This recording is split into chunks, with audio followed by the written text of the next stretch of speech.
The Layer's a hard place to live. Real hard. Ain't no soft landing nowhere in it. Smiling at you like it already know your name, already in the room when you walk in.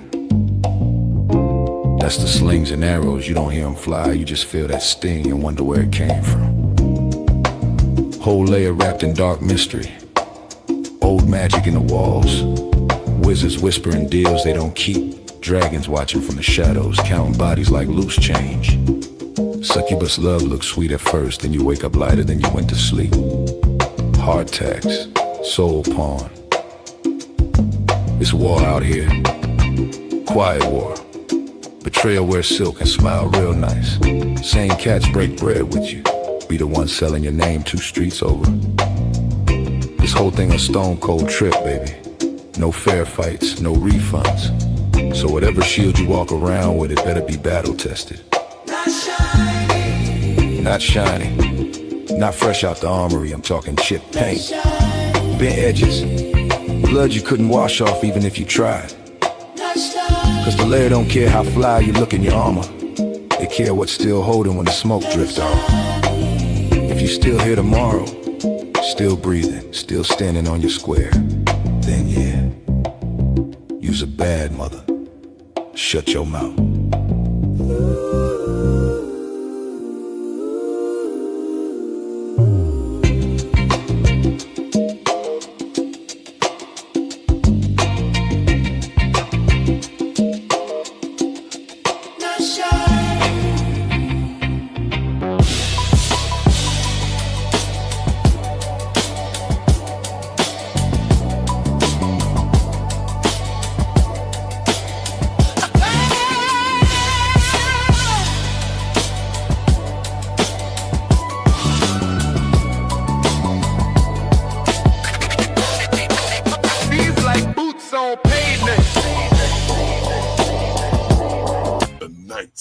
Layer.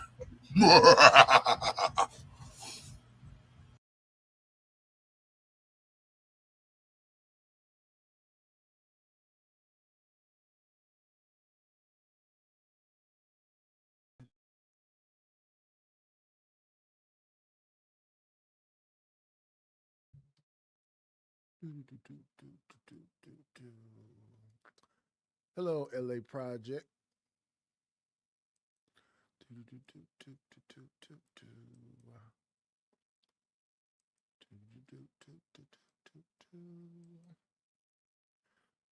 Yeah, he's back. Fix my hat.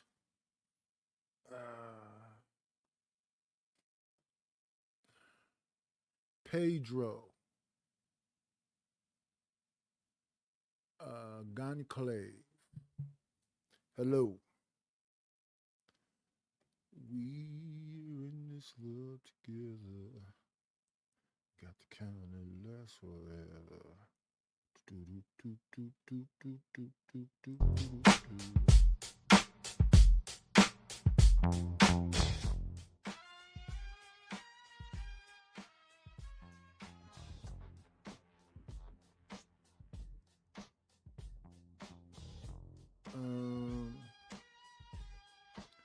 I was over here thinking about different, thumbnails to make, and Rufus came through and told me that my thumbnails look evil. I said, no, because if I told you what's really happening right there, would you still think that? So I said, let me go grab up some of the ones he said was evil. He said this one to me being all gold with red irises looked like some evil something. I made myself porcelain. I made myself bust. This is me golden. He said that looks evil. I'm a golden man with a hat on and a diamond grill and a choker. My eyes are red. It's the pictures they show where they try to show you all the teeth. And maybe it was the dogs, hellhounds. Here's Kills in the building. I said, man, is that what people perceiving from my thumbnails? That's crazy work. Because I didn't think about it that much. I'm just thinking about medieval stuff and modern stuff. Then you have today's thumbnail. I mean, today's thumbnail it's hectic. Let's look at that one. There's It's Hectic. I took a spine and I put wings on it and a skull at the top of it. I don't know. Oh, I got the volume low. Let's see, is that better? Or does that just sound crazy? Is that too loud?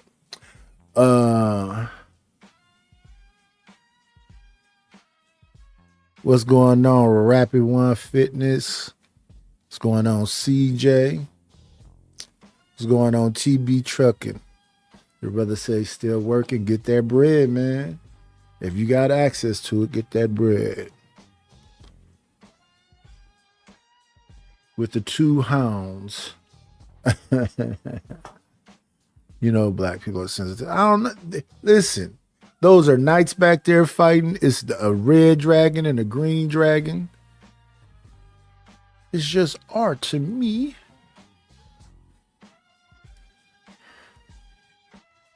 Try to be fancy.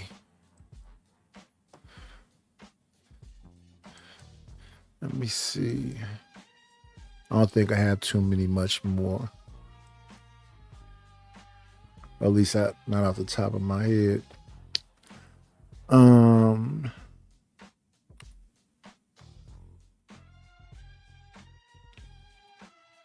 I try to be unique.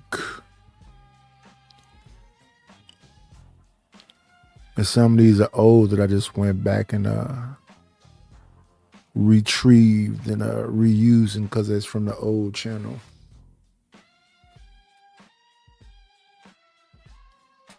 A lot of interesting stuff.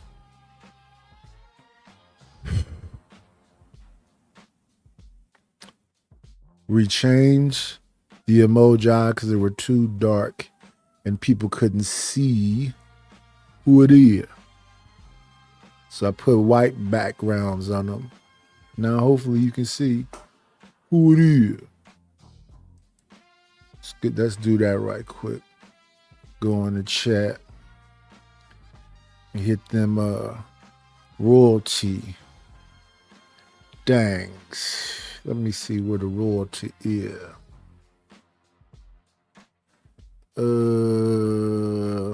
We got the king. We got the bishops. Why ain't nobody made nobody the queen? We got another bishop. And then we got old me. Oh me, oh my. It's a part-time love affair. Stop with me when you're there. I can't wait. Thank you for the money. Cheese, Fetty, the dough. Buddha, scratch, Skrilla, paper.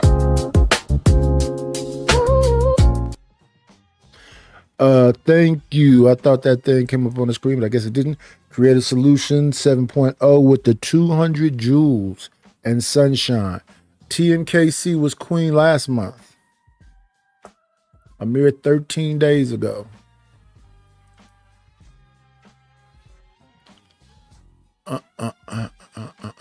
And I be trying to get people to grab their royalty on the first day so they can have a whole 30 days of royalty. When they buy it on the third or fourth day, I'm like, you should have bought it early because I'm not going to remember that you bought it on the third or fourth day. What we doing? We just hanging out right now. We're going to go with the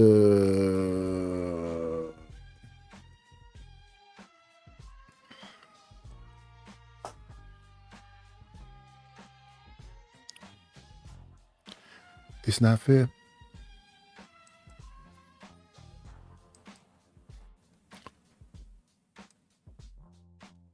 Shout out to Raw G, Mind Chaos Brew. This show is not everything from yesterday deserves a place in tomorrow. Let's get it started.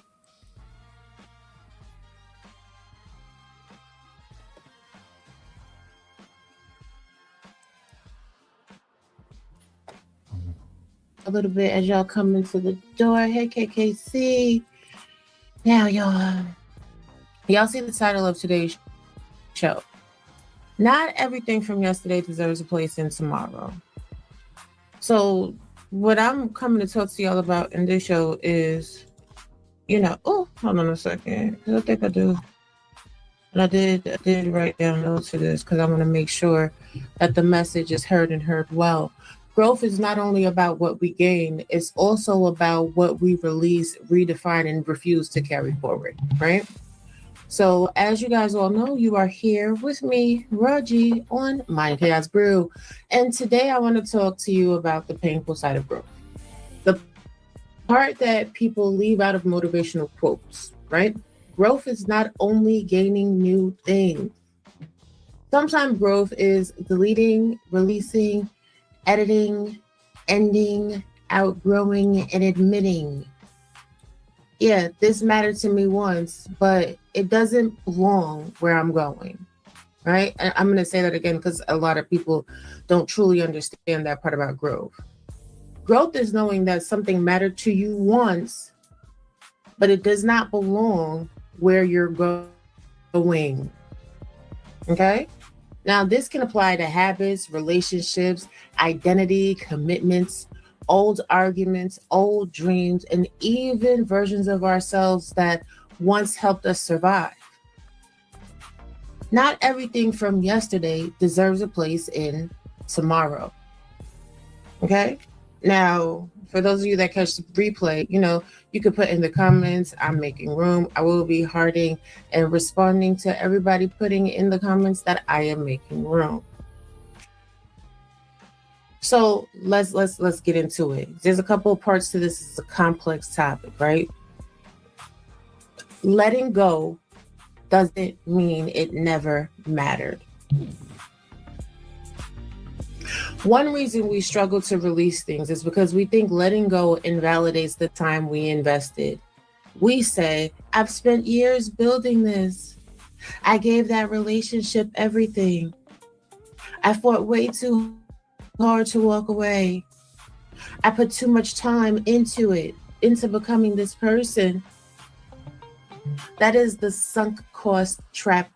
Yeah, see, when I was younger, I used to believe in purging. And even when I got older, I believe in purging. But I had somebody else that believed in keeping a whole bunch of stuff. They say that women are better socially than men.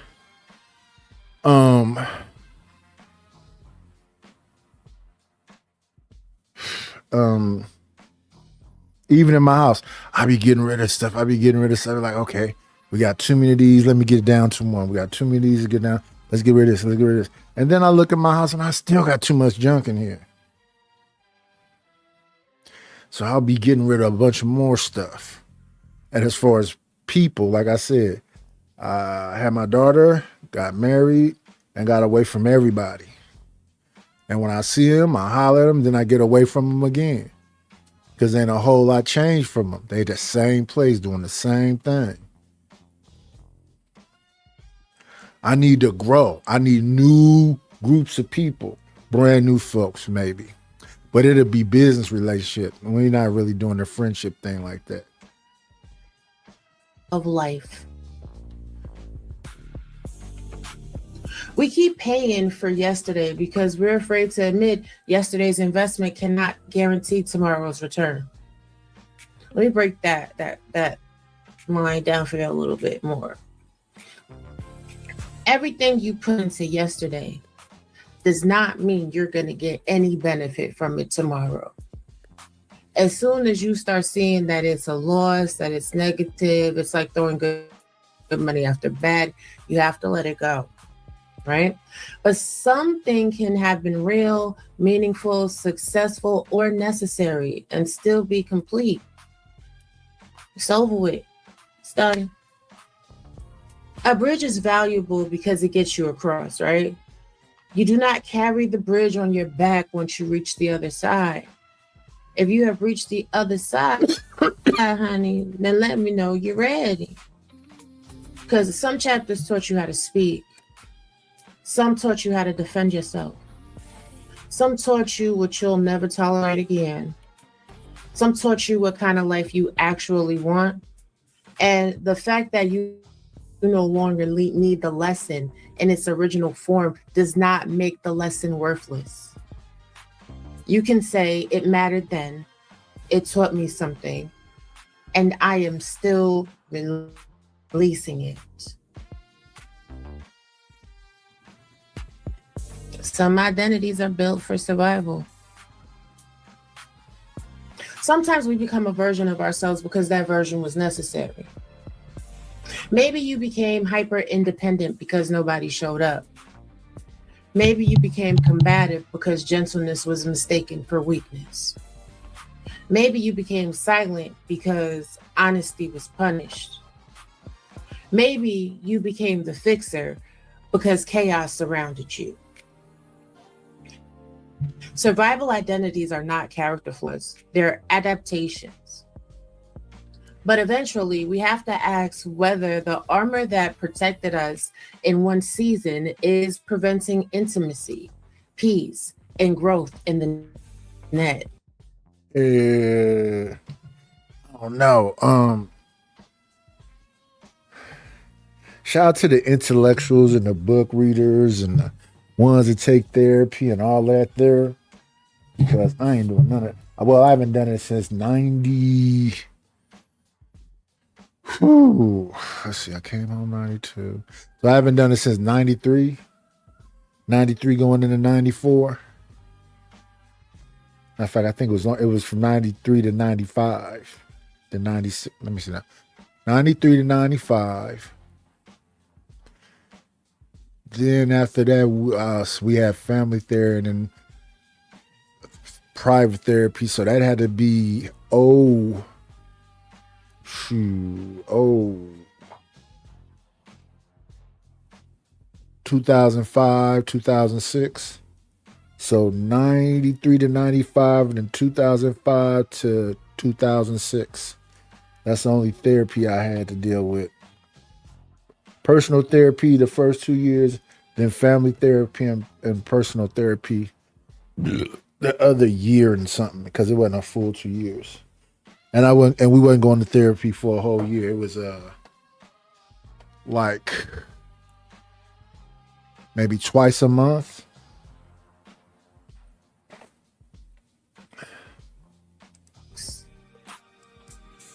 You cannot hug people properly while wearing a full suit of armor. You cannot receive help while insisting you never need anyone. Let me see. I need a lot of people, but it's the thing of dealing with them. Disaster Piece Theater VHS, what's going on?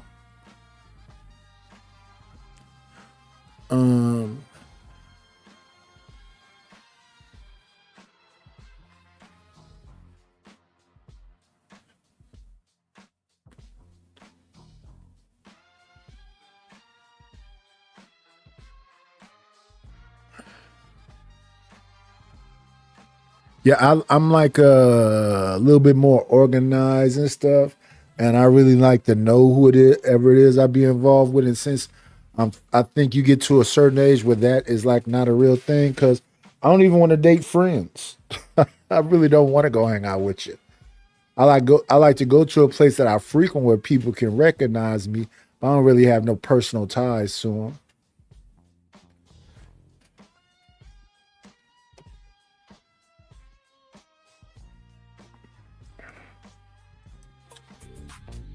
You cannot build peace while remaining emotionally prepared for war every day. Growth is not hating the person you were. Growth is thanking that version of yourself for getting you here and allowing this version to rest. Let's not forget, you have the right to change your mind. The internet makes people feel that changing your mind is hypocrisy. Oh, you was all rah, sparkles and glitter today, so you gotta be that forever. And wrong. Nobody has the right to tell you who you have to be forever. And there's a lot of people on the internet too that like to pretend like they're all calm, peaceful, and serene, and really they're turned up Queens 3000. Okay, they just undercover, which speaks a little bit to, you know, some inner issues that they may or may not have. But if you believe something 5 years ago, somebody will find the clip and demand that you remain permanently loyal to that old perspective. But guess what? You don't have to. Nobody can make you. They want you to stay that person so that they can quantify who you are. And it's okay to give people a business card and say, hey, that version of me no longer exists. Here's my new card. I have a new address. It is what it is. But wisdom should evolve when information, experience, and understanding evolves. Unfortunately, we live in a world where a lot of people don't really take in information, nor do they understand the information that comes across their face. So therefore, they never evolve. Don't be that person, okay? Changing your mind does not automatically mean you were dishonest then. It may mean that you are more informed now, which is always a good thing, right? There is integrity in saying, I used to see this differently. I understand the consequences more clearly now. I no longer want to participate in that. If you can do that, that's dope. That means that you have an elevated mindset. Hey, Coconut Surreal, how you doing today? Good morning. People who benefited from the old version of you may resist the new one, right? Because like I said, some people are very comfortable keeping you in a box that they can understand. Once you start elevating past, I can't do that box stuff either. What's going on, Sigma Boy? I can't do that box stuff either. And that's the thing. I just be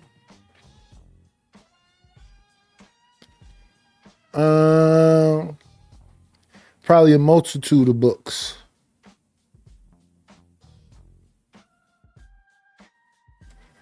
Probably a multitude of books. Let's see.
This is a part of a series of discussions. I don't believe it's from one book. It's probably from a multitude of books.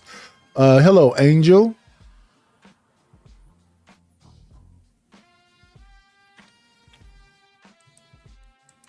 their level of understanding, that may become uncomfortable for them. Don't let it be uncomfortable for you.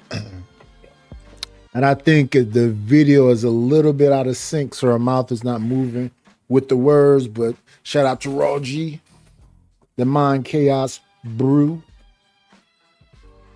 If your lack of boundaries made someone comfortable, your healing may feel like rejection to them. And that's okay. If your reaction gave people entertainment, your restraints may disappoint them. And that's okay. If your constant availability made life easier for others, your boundaries may suddenly be labeled selfish. That doesn't mean the boundary is wrong. Understand that. People want you to stay how you are usable for them. how you are convenient for them, how you are beneficial for them. But life is a one person POV game, all right? So you can't benefit everybody and be diminishing yourself. Yeah, I don't do that either. I try to limit myself. Cause there was a time I used to be on all these panels all the time, wearing myself out. Now I barely be on my panel. Our next guest is a scholar, How did I historian, just and do that? Peabody Why did I Award just winner. do that? I don't know why I Understand just that. did that. People want you to stay how you are usable for them, how you are convenient for them, how you are beneficial for them. But life is a one person POV game, all right? So you can't benefit everybody and be diminishing yourself. Now, editing your life is not erasing your history. I want you to think about how an editor works, right?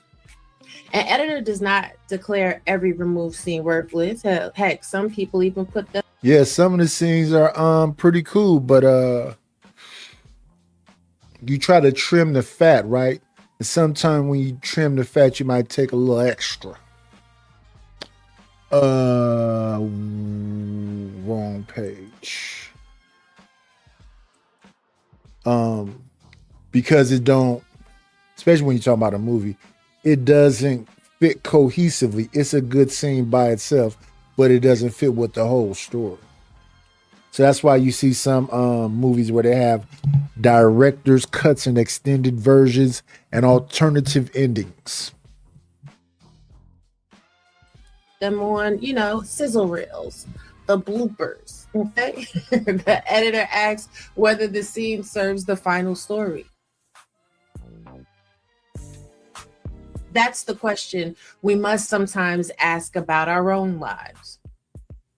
Does this still serve the story that I'm building? Not did this ever matter?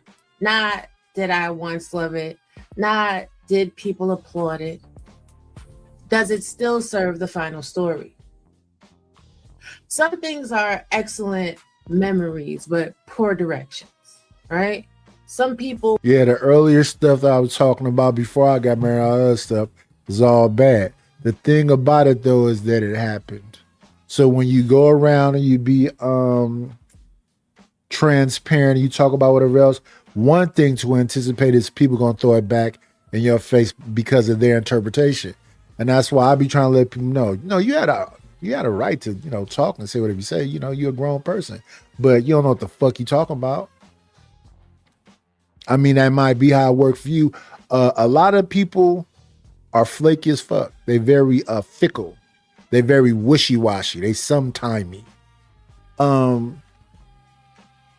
But if that's a group of people that you got to figure out how to work with it.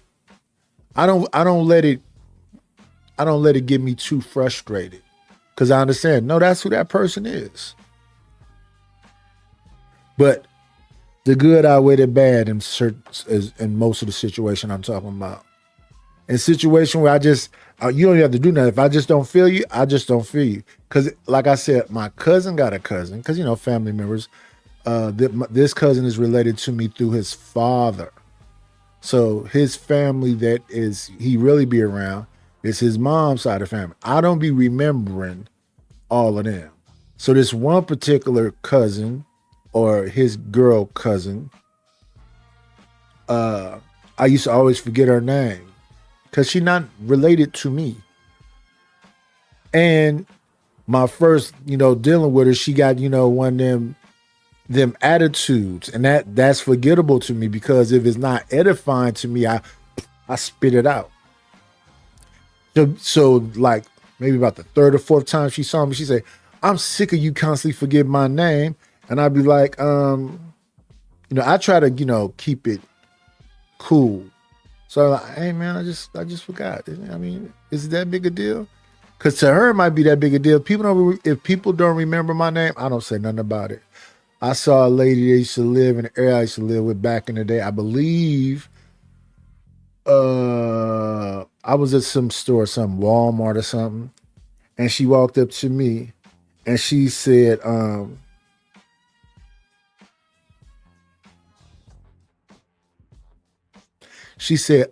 I remember you. I remember you. And then she said a name that was not mine. And I said, oh, okay. Shout out to you. I didn't correct her. Just go ahead, keep thinking I'm that person. And I've done it before too. I saw somebody from back in the days like, do you know it's my little brother friend? So I didn't remember his name. In fact, again, another family member, my cousins got a brother on their father's side, but they're my cousins through their mom. So they got a brother on their father's side that they say used to be around us every day. I don't remember him. Seen his picture and all that, but I don't remember him. Were important chapters, but cannot be the co-authors of your future. Some victories became cages when we feel obligated to recreate them forever. And this is very interesting because this is a pattern of behavior that I see, especially in social media places all the time. Someone finds a niche, they find an audience, they find an algorithm, and they feel slave to the matrix. Ew, I gotta do this, otherwise I'm not gonna be seen. Those are people that want to be counted. And while it's cool for people to really be in alignment with your perspective, if you're a human being, again, your perspective should always be evolving. If you find yourself the same person you were 1 year ago, 5 years ago, 10 years ago, you have to do some self-reflection and ask yourself, is that actually where I want to be? If I can eat and keep a roof over my head, it don't really matter. Constant elevation cause expansion. I think sometimes you got to empty out your mental Rolodex too. So probably the reason why I don't really be remembering this people because I don't know of anything we did that was productive. So that's another reason I'll forget you. But if we did something productive and we achieved a goal, I tend to remember those people. You are allowed to edit. You are allowed to refine. You are allowed to say, hey, this no longer represents me. And you don't owe anybody any justification for it. Now, we also need to talk about when inclusion becomes another form of exclusion, right? So sometimes what needs to remain in yesterday is a old definition of belonging. And I've been thinking about this idea for a little while. Inclusion can become exclusion. And that's a pretty heavy weighted theory, right? Now, I'm not saying inclusion is bad. I'm saying that poorly designed inclusion can recreate the very harm it claims to solve, right? People get together in friend groups because they want to fight a cause, because they want to change the world or whatever they tell themselves, right? The inclusion in that group, it goes back to the topic I spoke about the other day with people not being your friends. Everybody ain't your friend. Everybody ain't your partner. Same thing goes with groups. If belonging requires everyone to speak the same way, think the same way, agree on every issue, heal on the same schedule, or perform the same version of acceptable behavior, that is not inclusion. That is conformity wearing a friendly name. Because let us never forget, presence is not the same as participation. Access is not the same as belonging. An invitation.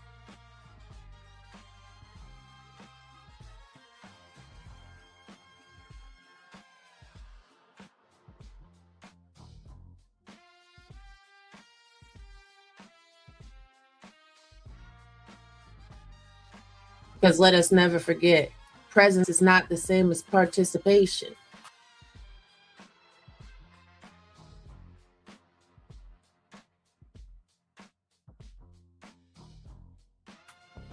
access is not the same as belonging.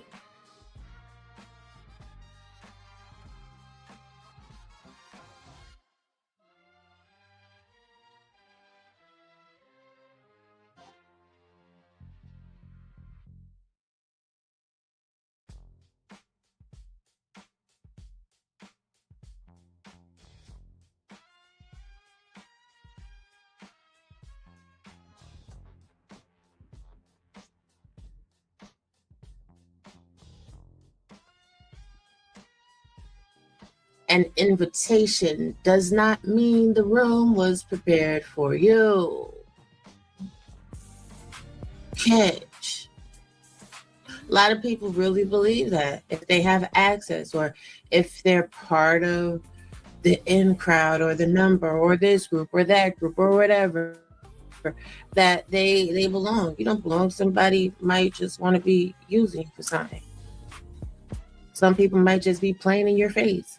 I think it's very interesting to me. I think one movie that really illustrates this point is Carrie. It's like an 80s movie where this girl was an outcast and then she got invited to the prom. So it was an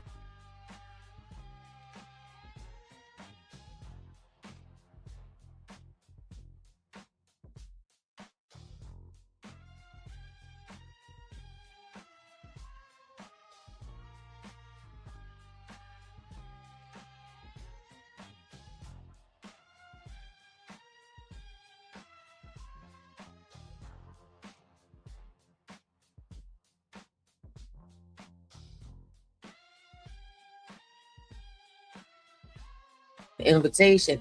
The room wasn't really prepared for her because at the end of it, she got doused with, a bucket of pigs, blood or whatever. I just said that while I was muted. That movie was Sissy Spacek and John Travolta. She's supposed to be a young girl who her mother was, harboring and keeping house and overprotecting, and she was repressed to the hilts. So when John Travolta asked her to the prom, which was a setup, so they can get there and drop the blood on her, she took over the whole thing, locked all the doors, and I believe burnt down everybody in that place. So they were really just inviting her there to act the fool. Another movie that is very indicative of this is Dinner for Schmucks. These people went out and looked for idiots to bring them to dinner so that they could get a prize. Hey, you two, good morning, good morning. Yeah, that's another one. Pretty disrespectful. But that's what people do when they bored. Too much money, too much time on their hand.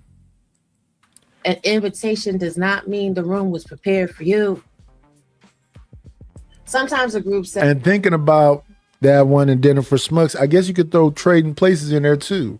Because they just made a wager for $1 to say that anybody could do the job that Dan Aykroyd had. So they went and got a bum off the streets being Eddie Murphy to come take over the job. Says everyone is welcome. But there's only one approved way to be welcome. You may enter, but you can't ask the wrong questions. You may speak, but only if your story supports the group's preferred conclusion. You may disagree, but only... So Carrie was invited to the thing as a setup to get the blood on her, and then she had powers they didn't know about. She burnt everybody up. Then Dinner for Schmucks was them inviting dumb people around and then playing with them because they were smarter than them. Trading Places was, we're going to take this man's whole life from him. Take his money, his wallet, close his bank accounts, take his girlfriend, every single thing else, and give it all to this black man. And let this black man take his place. But all for a laugh. Now he did a Uno reverse on him, and him and that man who he robbed of his identity, money, and everything else, end up working with him because the man they robbed of everything went and lived with a prostitute. It's not Sigourney Weaver. Is it Jamie? I believe it's Jamie Lee Curtis. I think it's similar. That place wasn't prepared for Eddie. They was using him like Dinner for Schmucks.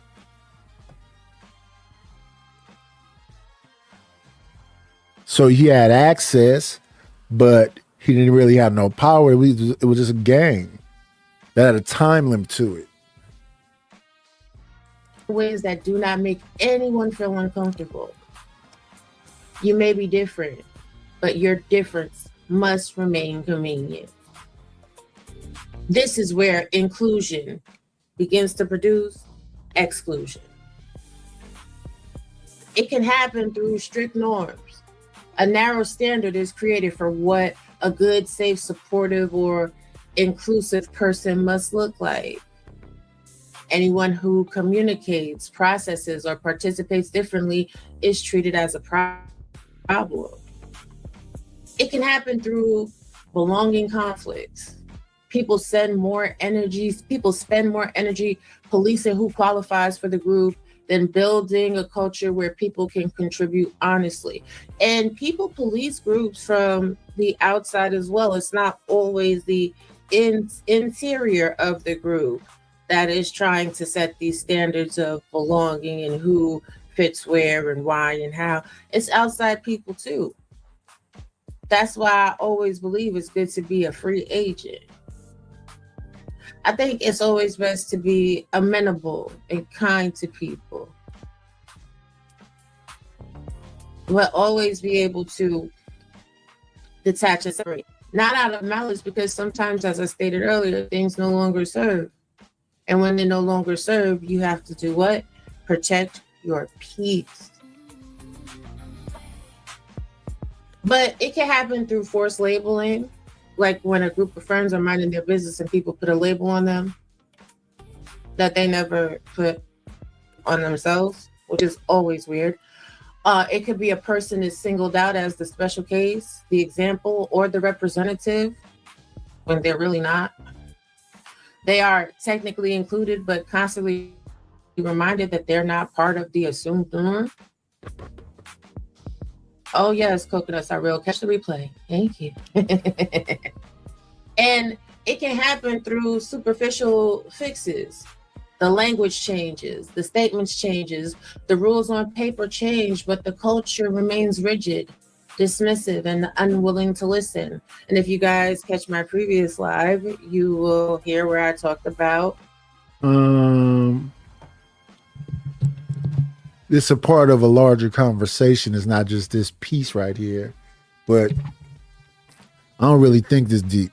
If I don't want to be around you, I don't want to be around you. Most times I don't want to be around nobody. I'm just more comfortable at the house.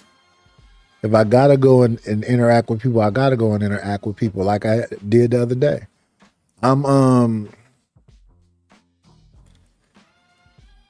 civil. I speak to people. I try not to have an angry face. And I don't think very much of, whatever. People seem to be nice for the most part. Not that rigid.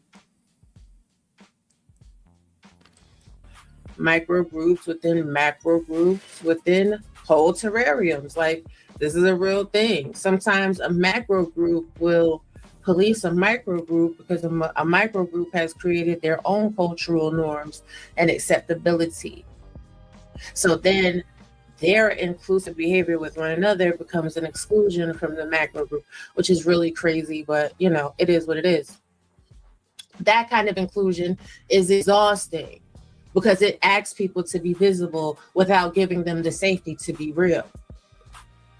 And y'all already know, when it comes down to me, if I can't be 100, thou wow, me, I don't want to be bothered. And me being 1,000%.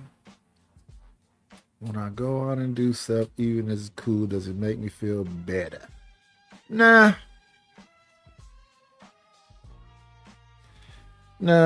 it's about the same. It is about the same.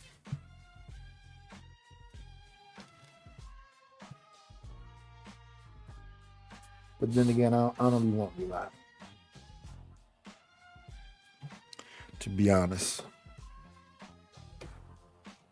And I don't feel the need to be a part of a group. It's cool if it can work out. So far, they never worked out. So I accept that about myself. I'm not likable amongst a lot of people.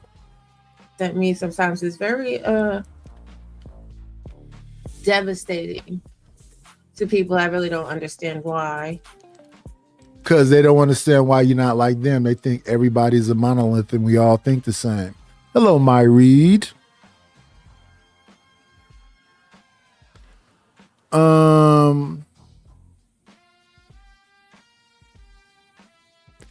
I believe it broadens your horizons the further you go. If you're one of those people, if that's your thing. Like, let's see, we tried, African food, Jamaican food, Dominican food, Peruvian food. I forget what that is, where we had the Indian food. It's another place that makes a bunch of curries and stuff. They have like a Hindu thing going on up in there. I think I like exploring foods. I'm a bit of a foodie. I like good tasting different stuff. Well, they got that little paste that you're supposed to squeeze it together, and everything is like a saucy gravy type of deal. So there's that.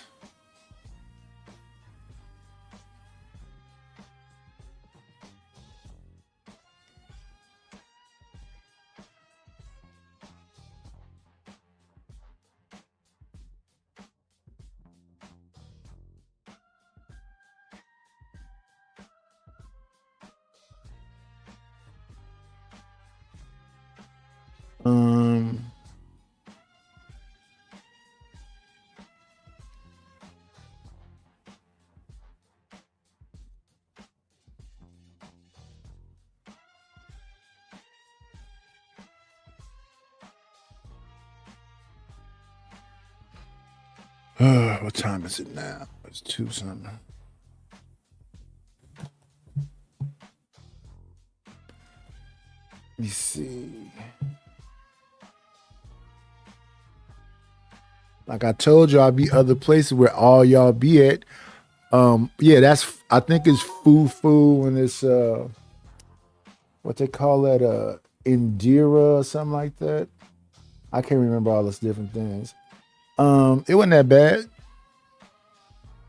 I wouldn't call it trash, but I'm not so much one that's into eating everything with my hands like that.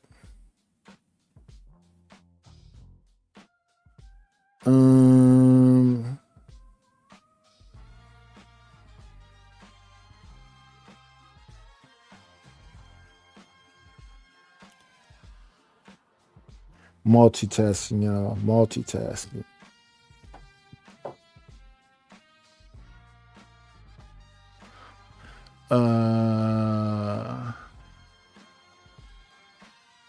Because the people that I find myself that I find always have a problem with me, like that find me so devastating. These are the same people that always would just scream around how they have the ability to be whoever they are. There's a control mechanism as well. We will talk about that in a later episode. But real inclusion is belonging without erasure. It's participation without performance. It's support without forced sameness. So how do we do better? We focus on people's actual needs instead of forcing one fixed solution on everyone.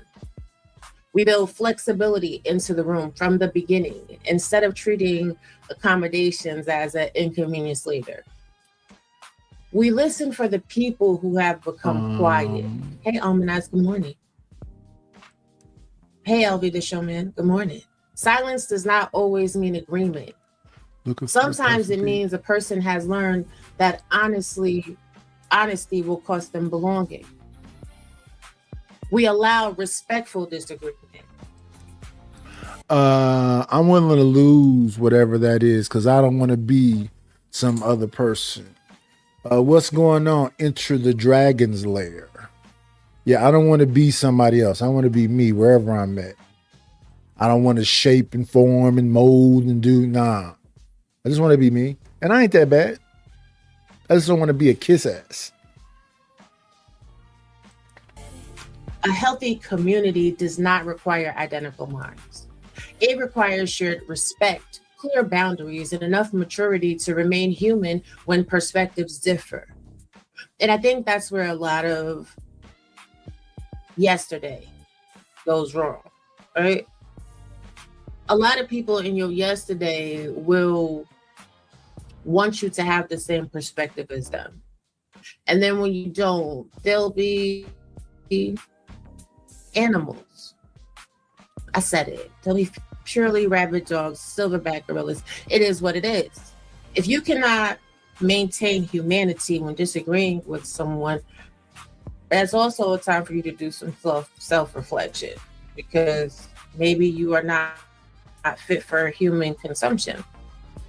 And a lot of people get to going off in that vein of thought and that behavioral path, and then they become insidious and infectious to everyone around them. Yeah, I don't want to become insidious and infectious, but I want to be me, and I think I'm pretty cool. And wherever I feel uncomfortable or like I'm being tolerated, I just don't be there no more. I just disappear. I just bounce. And I don't like the situations where when you decide to just bounce, because they know what they're doing. If you have something about yourself, then they want to get upset because it's all kind of rules they got. You could have said this and you could have did this. We all could have said and did this. The very thing you said to me, you could have done towards me based on the fact you act like you give that much of a damn about me. My phone works the same way. You call me, I pick up. It's been the same number for I don't know how many years. I've always had the same number. It's never changed. Again, these are further shows that we will be delving into these topics, okay? And we must stop measuring inclusion by how many different people entered the room. Oh, did I say that part? I did. We also asked whether they could participate, contribute, disagree, receive report, and remain themselves once they got there. See, again, if I can't be myself, honey, you keep it. You don't keep it. I don't need it. I don't want it. No, thank you. The goal is not to force everyone to fit the room. The goal is to build a room flexible enough for people to enter as themselves. You know, come on in room. Right, YouTube? What the fact? Some definitions of belonging helped us survive yesterday, but they are too narrow for tomorrow. And I know. Yeah, I think that's the truth, because back when I was younger, the whole conversation was about unity. Now, as we had earlier, Reese up here talking about it's hilarious that people think they care about something. Some people are passionately caring about these things. They are not playing around. They serious. When it comes to the FBA tether and all that stuff, they serious about that. They be serious about stuff. I be thinking, oh, I thought they was joking.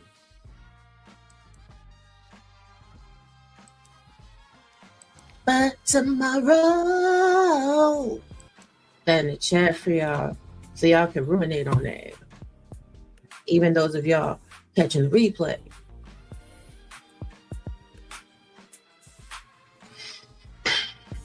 While you're ruminating on that, let's get into the. Have you ever been invited to a place, into a space, but still felt pressure to erase part of yourself in order to belong? Yeah, I can't do it. And if I tried to do it, I couldn't do it for long. Next portion of this. Selective responses are a sign of growth. Growth does not mean that you'll never respond to anything, right? Let's be real. Sometimes you're going to respond. What up, Kelvin Cook? Sometimes the people, they just going to keep poking and poking and poking until they get mauled by the bear. It is what it is. But it means you become selective. You ask whether the response serves truth, safety, accountability, education, or the public interest. You stop responding merely because someone demands access to you, right? Because that's really what a lot of people's attitudes, behaviors, patterns is, because they don't have access. And in my personal life, I've seen this be really a spike over the past couple of months. People, where's Robbie? Why Robbie's not here? Robbie. Listen, stop saying my name. Mean it. Because unless you're interested in having an honest conversation that's going to be beneficial to society as a whole, I'm not interested. Unless you hit my Cash App. If you want to hit the Cash App, $Butterfly Progressive, you send me some money, then you may be worthy of a response. But more likely than not, no. And I'm going to tell you why. Because every invitation does not require attendance.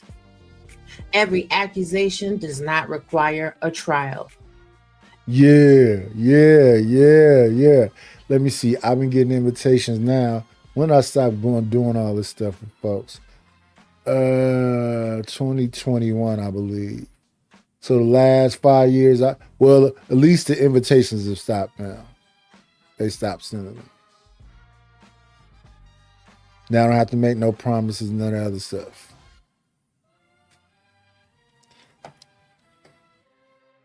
Because I believe a lot of these invitations I used to get is some plans and I'm just in a group of people. It wasn't nothing like specifically calling me. It's everybody in the family is getting that on that date. Routine, baby, routine. I'm still getting invitations to scout meetings. Trying to figure out how to get that off of my phone. And every misunderstanding does not require a presentation.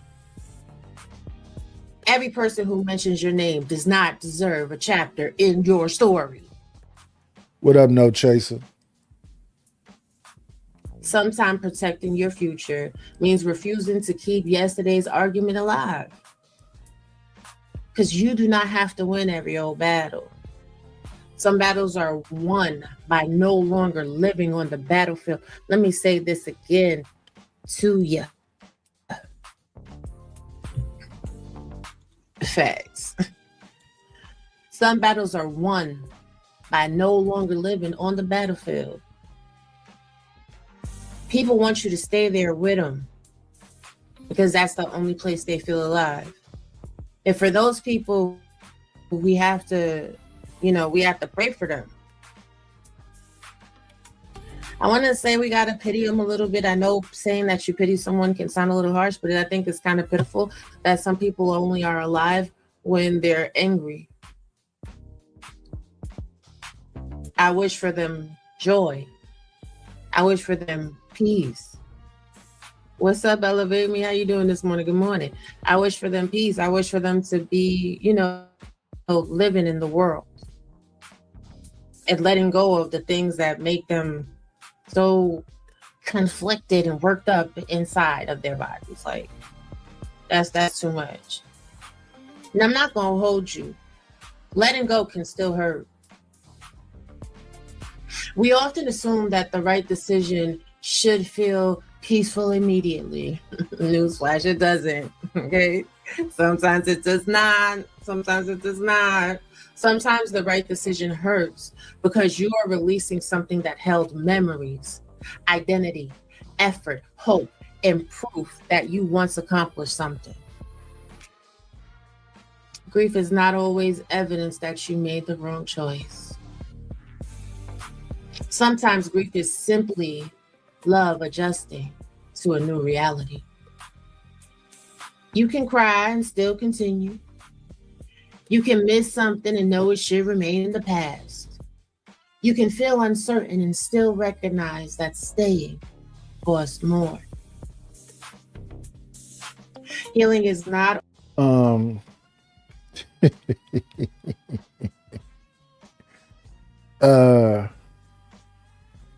I don't know too many Jews that tell me about their healing journeys.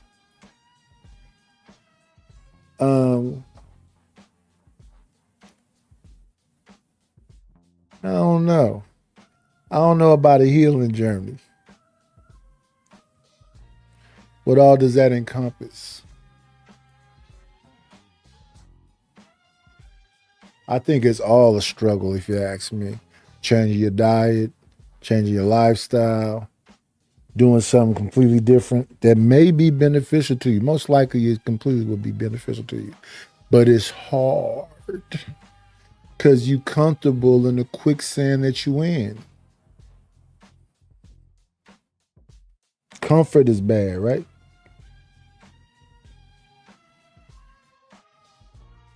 Always a beautiful sunrise. Morning is here, the sun has come. Yeah, it's not always sparkles and glitter. It's not. Sometimes healing looks like sitting in a quiet room after finally closing the door and wondering who you are without the noise. Give yourself time to meet that person. That's when you know what I'm saying? You look in the mirror, Yeah, I spend where we at now? I spent 8 years looking in the window, in the mirror. But I think it's this song right here. You can win, child. You can't break even. You can't get out of the game. Yeah, you can't win, child. You can't break even. You can't get out of the game. be like, hey, girl. And you know what I'm saying? Your mirror be like, what's up? You know what I'm saying? Y'all have a good conversation with yourself. Hey, Lady Quantum. Hey, Young Riaz. Good morning. Know yourself. Y'all be out here studying your ops, studying your enemies, finding reasons to be upset, but you don't know a bit more about who you are. Let's kind of leave that in yesterday. And then you got to ask yourself this: what are you making room for? Right? And the credit for this actually goes to one of my cousins. One of my cousins tells me all the time, good morning, C-Free. Good morning. Good morning, Lady Quantum. My cousin tells me all the time, you have to start manifesting.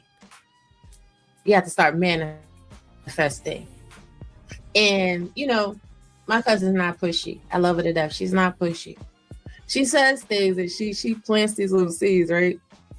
So it's been a few months where she planted this seed. And me, I'm stubborn. I'm hard-headed. I'm not going to hold you. I really am. So I had to sit and really ruminate on it in myself. And I'm like,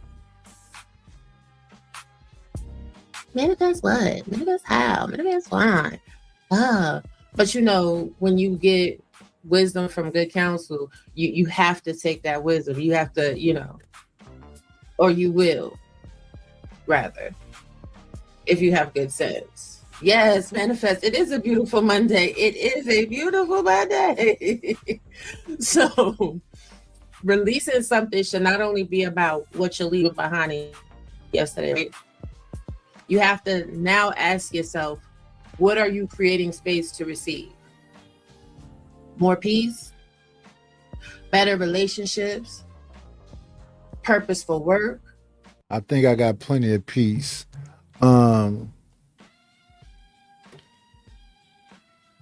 Again, relationships are wishy-washy, flip-floppy.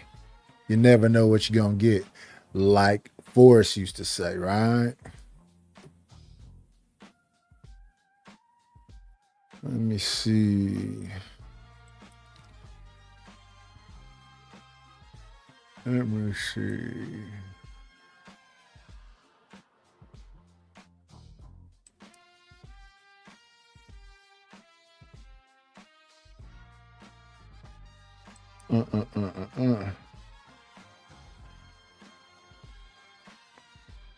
I think I'm gonna stop it right there and move over to this thing. Cause that one was called Not Everybody from Yesterday Deserves a Place in Tomorrow. That's what we've been talking about right there. And people giving up some of themselves, trying to, you know, mold themselves into the new friend group they're about to be in. Interesting. We're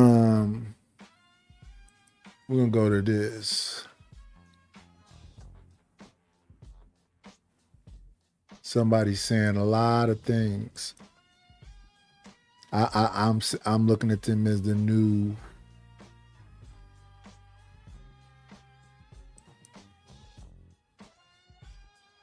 Let me see something right quick.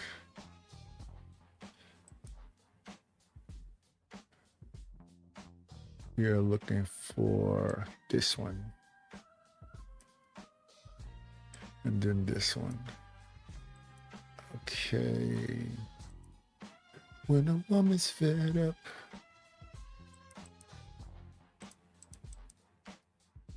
Let's see. Why aren't you working?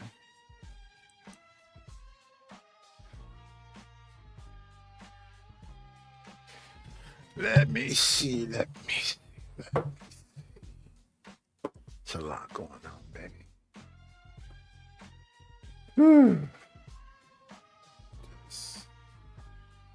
We are going over to Chizazed. Women are liars. Says Kendra G goes ballistic after a woman downplays Michael B. Jordan.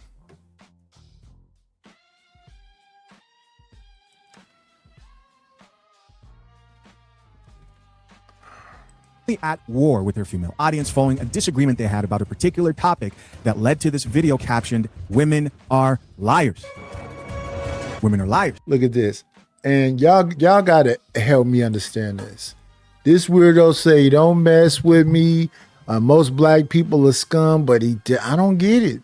I often speak about my healing journey on my channel while holding myself and my men accountable. I also speak about relationships. You trying to get somebody to join that lame ass channel? Just leave your channel in the chat. Mod, leave John Galt, the Slumlord's channel in the chat. He trying to get some subscribers. What's going on, Eater Man?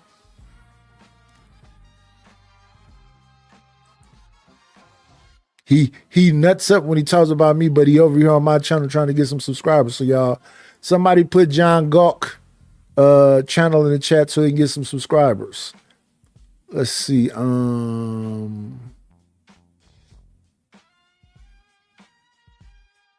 want to be here.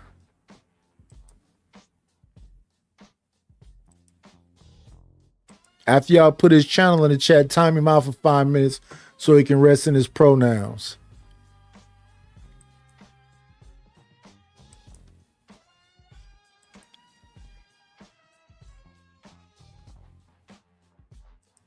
Let me see. Oh, that's not him. Okay. Let me go up here. We got a fake John Galt channel. That's interesting. Oh, that's not him. This is called the Urban Lounge. Okay, this is not John Galt. Okay.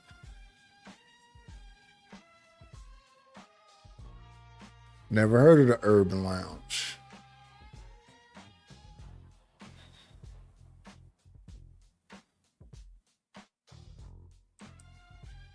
Let me see.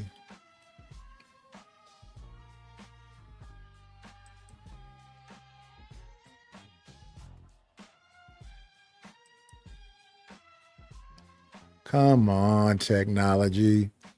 That's all this scrolling for.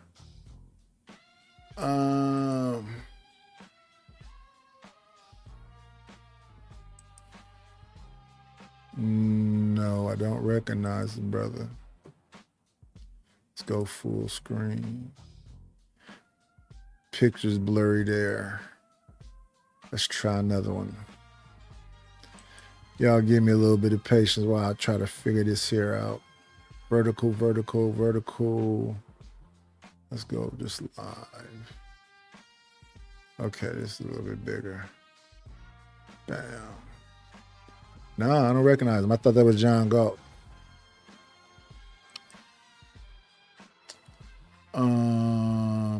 What's going on, Lord ADS? What's going on, Smitty? We coming back into the thing now. Let's see. We're gonna hit the entree button. Come on in.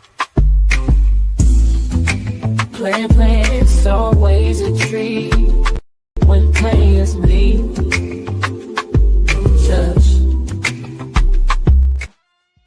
I thought that was John Galt. What's going on, Eater Man?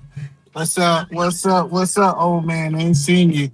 Nobody ain't called me a waterhead in about 3 weeks. I had to come check on you. Oh, okay. We are over here talking about healing and not erasing some of yourself to be a part of friend groups.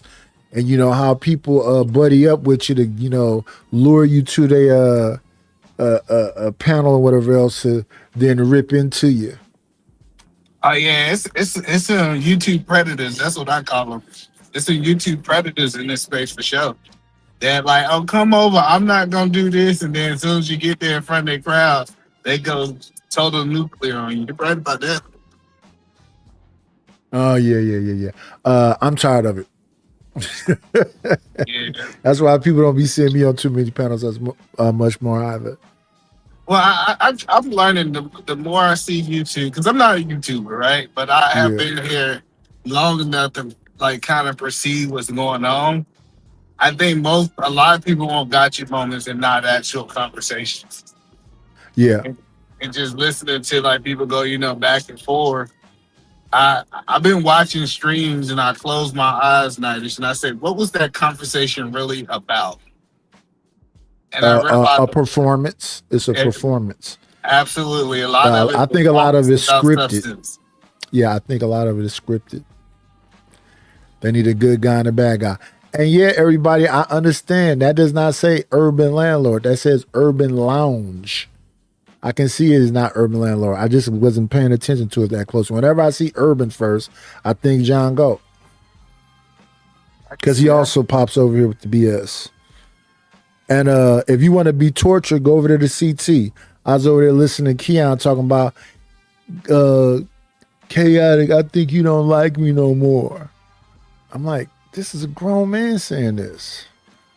I think Urban Lounge is a podcast is a white man too, though. That's a black dude. It's a black dude. Oh, it is a black dude? Yeah. What made you think just because he got urban?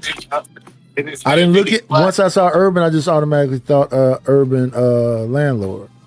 But yeah, it's a black dude. Like, but I just be listening to people. I just don't understand why people act like degeneracy is only black people, man. If you've been around white people, that's people in general. I think it's that in everybody. Yeah, that degeneracy is in everybody. It's like it's in Mexicans, it's in Asians, it's in all of them. Yeah, I just think that black people promote their degeneracy to the public a lot more. They talk about it a lot more.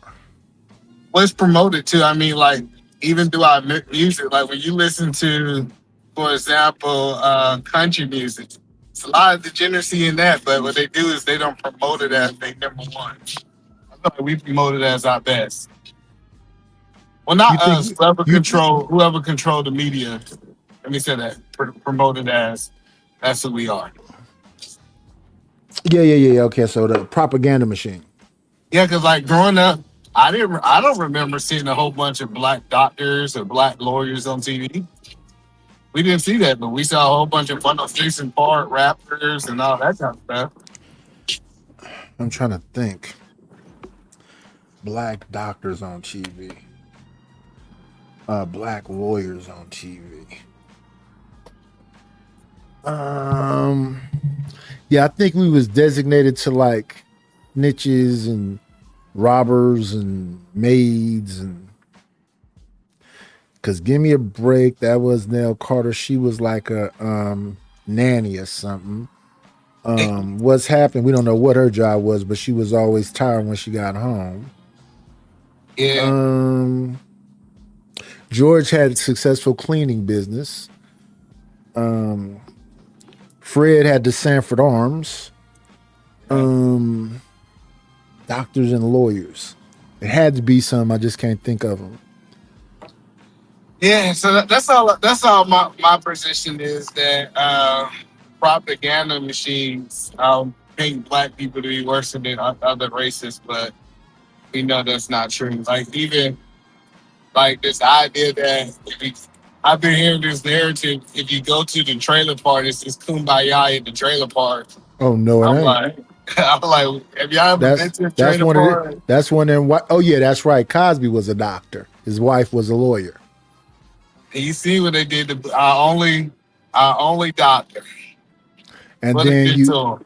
then you had his different world, so they were all college kids. Yeah. What you had Living Single. I believe that one of them was a lawyer. Queen Maxine, Latifah right? had a newspaper company. When Maxine the Yeah, lawyer? Maxine was the lawyer. Yeah. And then the dude that was always messing with, not Overton, the other one, the dark skinned dude. Wasn't he a lawyer too? I don't know what he did. We still don't know what he did. Mm. Black men typically they tell us what the black men did in Living Single. Tell me what job any of the black men in Living Singles did. Overton was a janitor. Oh, okay, yeah. We they gave us the janitor job. Sorry. I don't remember what his roommate was, but he was always singing in overdress. So I don't remember exactly what he was. Yeah. I see you getting ready to show the Kendra G turn on the sisterhood. Kendra G is the new Kevin Samuels, but because she a woman, they don't say that. She had a thing with Earn Your Leisure, which was a mixer for women to come find them a rich man. I don't know how you mix them two together, but it was like 100 women to 12 dudes. Mm. Even though it was Earn Your Leisure, them Earn Your Leisure people wasn't trying to go down to whatever this dating thing was. I guess it was coming some like a speed dating type of thing. Okay. I what I was looking at, I thought that yeah, I can see it. I just think that a lot of people need to just be with average people. When people start realizing They you know what, I'm just average, they can't. They've been promised they could get better. It's I a think they're lied stalemate. to. They've been lied to, man. Like, Oh yeah, for sure. one thing I liked about Kevin Samuels, everybody said that he talked down on people. I think he just told everybody they was average. Like Yeah. when I see him rating people, he didn't tell people they was 2s or 1s. He Nuh-uh. said, "Hey, you're a 4, you're a 5, you're a 6, you're average. You know better than an average woman." And then I think some people looked at that as negative. But when is calling average people average negative? They looked at it as negative because what they wanted was somebody to tell them you deserve everything. They didn't want somebody to tell them that you deserve water is salt its own level, and that person that you with is you. That is you. That's what you're supposed to be with. So I when know- one was coming on there with a sob story about this horrible man it was with, but no, you picked him, you was with him, you was sleeping with him, and all this other stuff. So no, he's not all that bad. He's just not gonna be beyond that. So that's why I used to say no. He makes $48,000 a year. Period. Well, he gonna grow or he gonna age? No, he makes $48,000. Yeah.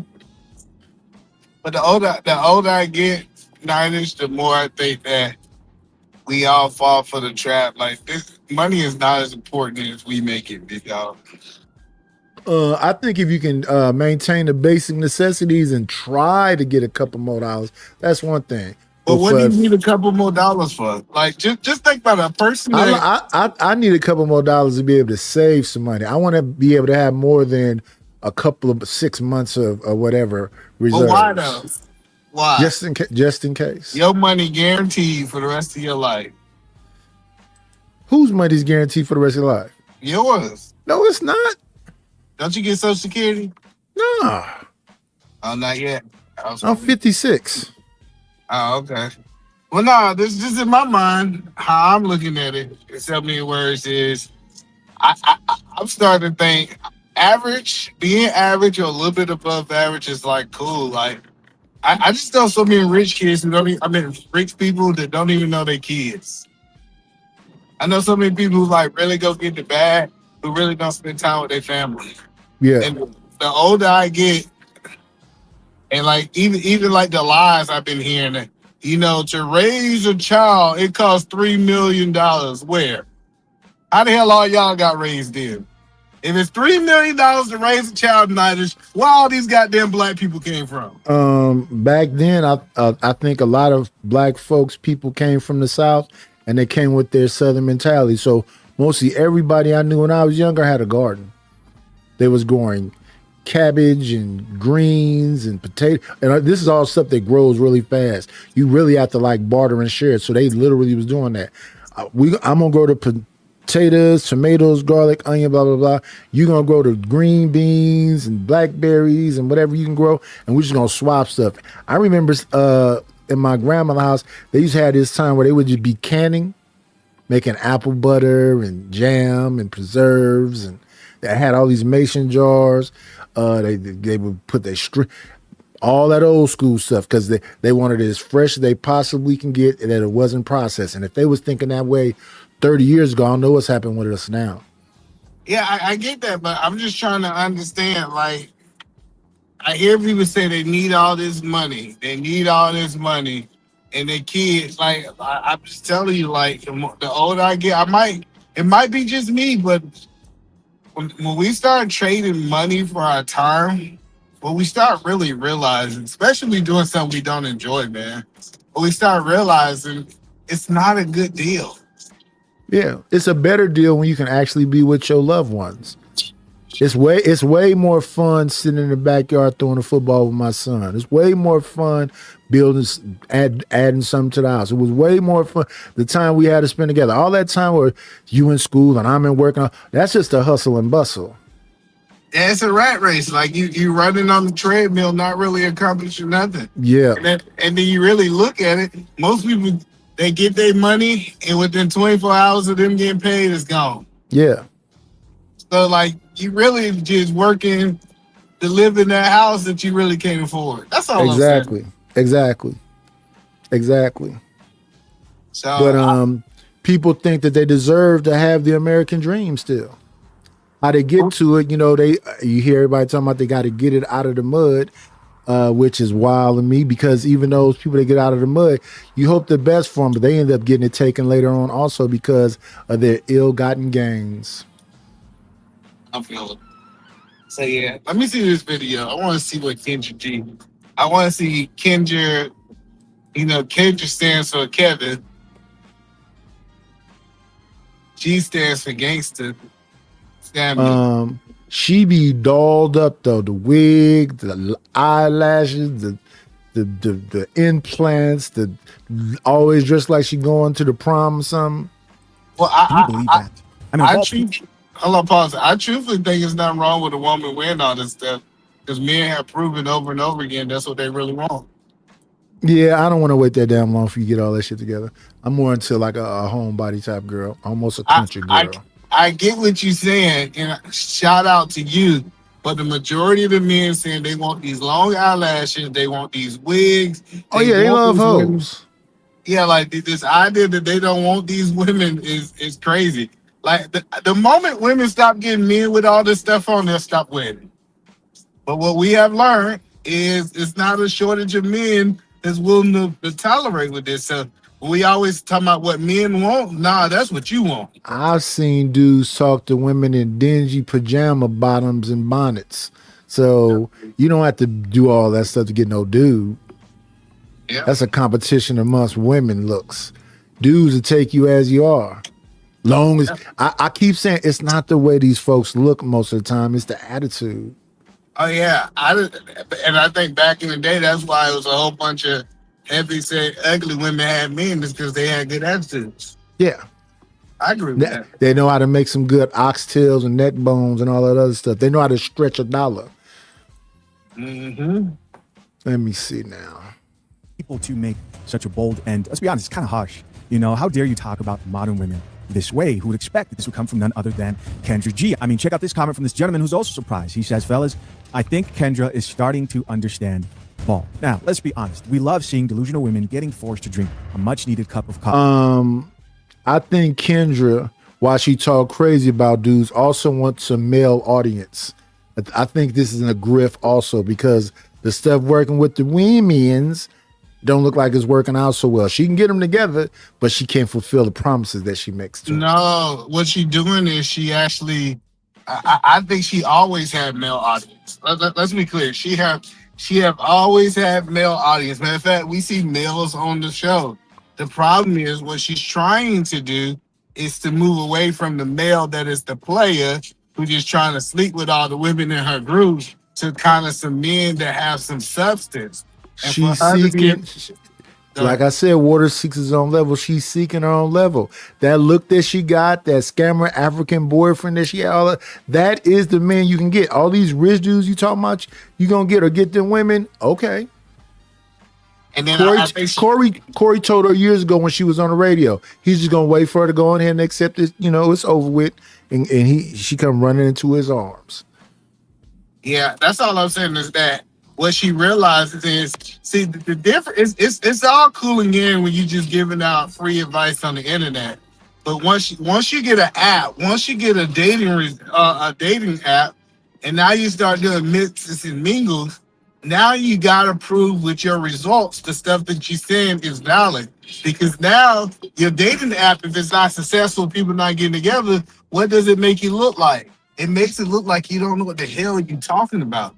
So now she got actual data. Think about this. She can go into her dating app and look at actual data of what's happening in her community. She have to adjust. If she don't adjust, she'll look like a fool. I wonder if she adjusting because I don't think that's what's happening. I think she's adjusted. I think she's trying to say, I think she want to be able to say, hey, man, I'm getting 20 to 30% of the people who get on my apps getting together and they becoming couples. What she realized, she created a POF. You know what they doing on that app? And the fish, they just banging. They just banging on her app. And she's trying to be able to make some meaningful relationships. But for her to make those meaningful relationships, guess what she have to do? She has to change the women. That ain't gonna happen. We gonna see. Let's see what she talking about. Yeah. That is Jack Nicholson from the movie Anger Management. Here we go. Coffee now and then. But I actually think this is a very interesting conversation. So the show began with this post that read, Oprah Winfrey Network taps Kendra G to host their new digital dating series. For those of you who don't know, Kendra G has a new dating show on their own channel. And I'll be honest, it's actually not that bad. Number one, I think overall, most people are drawn to these type of shows, the dating shows in particular. And two, there's actually coffee served. Believe it or not, them people on that show is going to do exactly what Eda Man said. That is another high production, plenty of fish. They just going to bang and then they're going to tell you about how it went wrong. Kendra G does serve some coffee. So I'd actually recommend that you guys go check it out. So the question is, what led to Kendra G saying women are liars? All right, so what led to Kendra G saying that women are liars? We've got to start out with how this show works. From what I see, it starts out with a female guest, and on the show she gets introduced and she goes on a date. You actually see her going on a date with a man, and then they discuss it, and she then gives her experience and feedback. So how's that different from Pop the Balloon? They go on dates and then they got a second part where they come back and discuss the date they went on, what went wrong, and all this stuff. All these shows are the same shows. I don't know why they're trying to make it seem like it's something new and it's overproduced. I think it is a little bit different. The reason it's different is because it's almost like matchmakers are putting these two people together. It's not you choosing from an aesthetic point of view. So we gotta look at it in that aspect. Oh, you've seen it before? You seen it before? I heard of it. I haven't seen it, but it's like they get a matchmaker and they put two people together on a date. It's not you walk down the aisle and choose your mate. They're choosing your mate for you. You just showing up to the first date. Okay. So it's almost like India. I don't know if you study Indian culture. They get a matchmaker. They bring you two together and say that.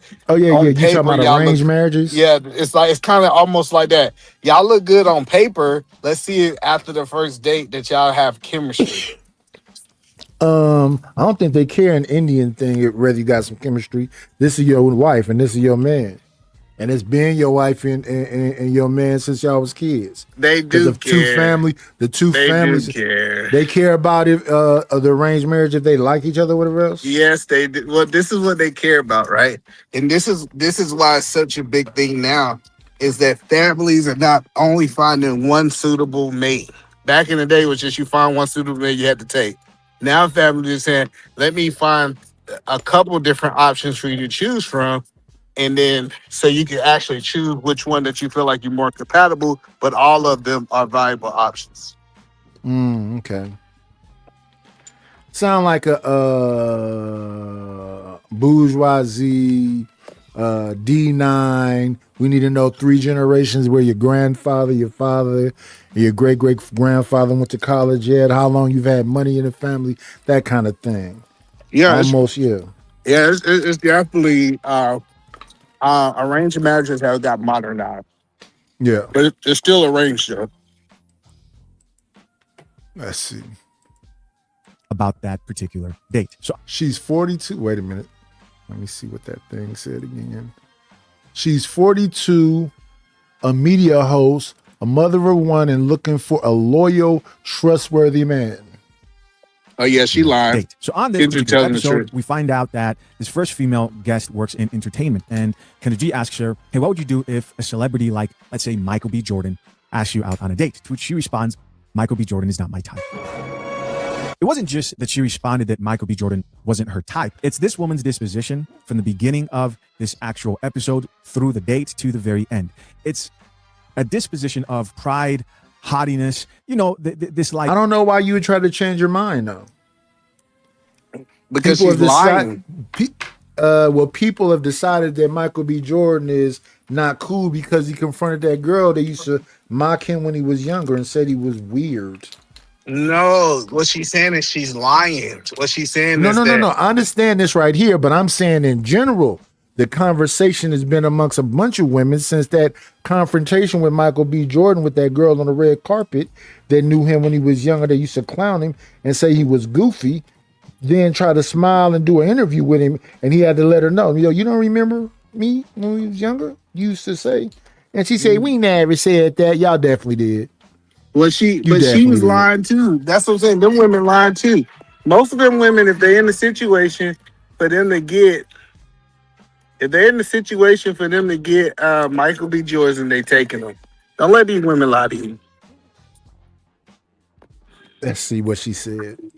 I'm better than everyone else disposition that a lot of modern women like to give off. And Kendra G, in shock, says, so you wouldn't even go on a date with Michael B. Jordan? And she's surprised by this woman turning down Michael B. Jordan.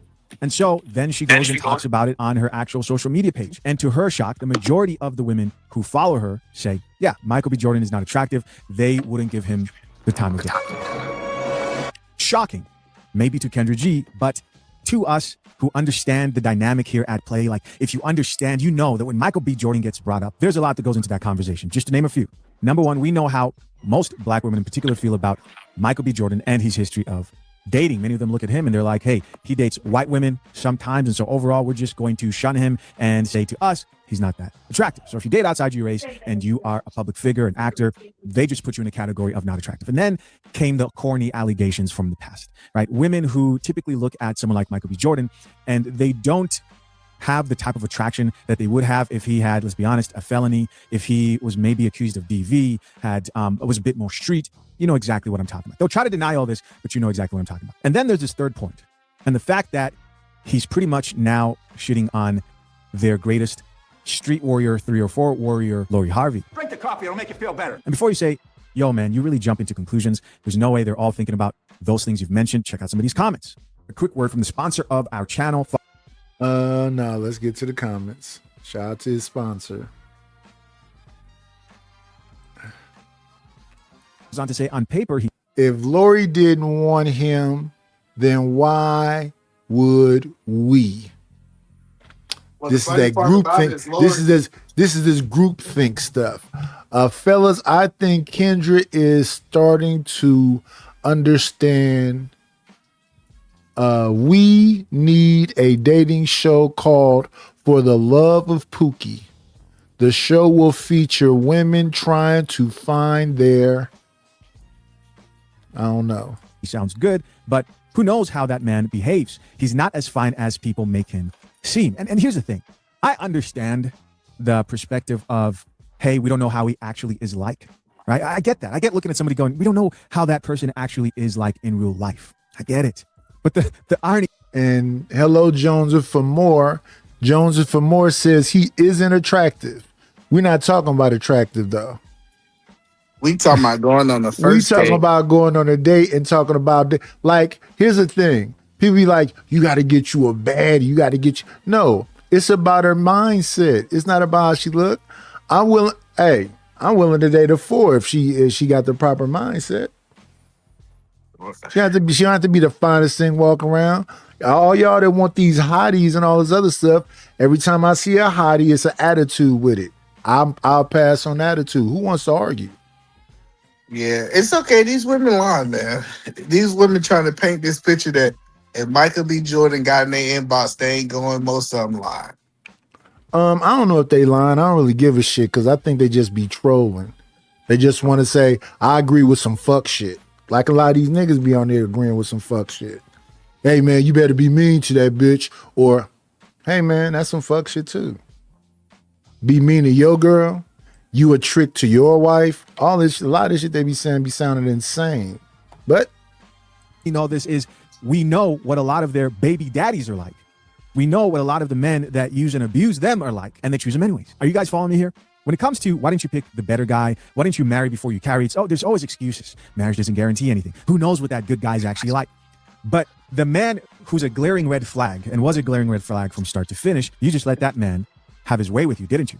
And let's not also forget how frustrating it probably is for someone like Michael B. Jordan to see these chicks like this who are leaving comments on here of, oh, I wouldn't date him either, so on and so forth. And we know I got a strong feeling that Michael B. Jordan is not reading this stuff. Yeah, that's a fact. I think Michael B. Jordan can have whatever woman he wants. Pretty much. Here go an interesting one. How do you say this one? Who gonna win? LA or Roman? No. OKOIBKNM.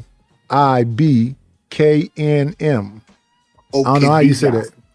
Yeah. That person. Hello. Let's see. Let's see what these overdressed people that's spending all this excess money got to say. Fact, number one, let's just keep it real. I don't believe him. I don't believe that if many of these men they talk about reached out to him through DM that they would turn down a date. But number two, he's not giving you a chance. In fact, let's come back to reality. But of course, let's check out Kendra G's response to her audience who pushed back. Let's get it. A girl on the first episode said Michael B. Jordan isn't good enough for her. Michael B. Jordan reaches out and says he wants to take you on a date. You're saying no? He's not my type. It's not even about her no more because now I'm seeing so many comments from women that agree. And they feel as though I'm crazy to be shocked that Michael B. Jordan is not her type. So a man who is a hard worker, in shape, love his mama, ain't got no kids, can't get a date? You do less for Pookie. Oh, she's about to go off. She's about to go off. And you know what? I'm gonna let her do it. I'm gonna talk afterwards. Pookie could call you from jail. Oh shit. Run up your phone bill. Let's turn that up. Borrow your car to go pick up his other woman. I think that's old school. But can you pause it? For anybody to say that Michael B. Jordan can't get the woman he wants, remember he had Lori Harvey. People focus on he didn't sustain the relationship, but he had her. So this idea of he can't get, I don't know why people make these statements. Oh no, he can't get Lori Harvey. He had her. Now, however that relationship fell out, we could argue that he couldn't sustain her, but without a doubt, he had her. And he done had a whole bunch of them. It's almost the argument with Klay Thompson. Oh, Klay Thompson can't get no woman. Yeah, a lot of these people sound like Boo Boo the Fool, bro. But they is lying. Kendra G is right. Most of them lying. Let me see. We got a guest in the building.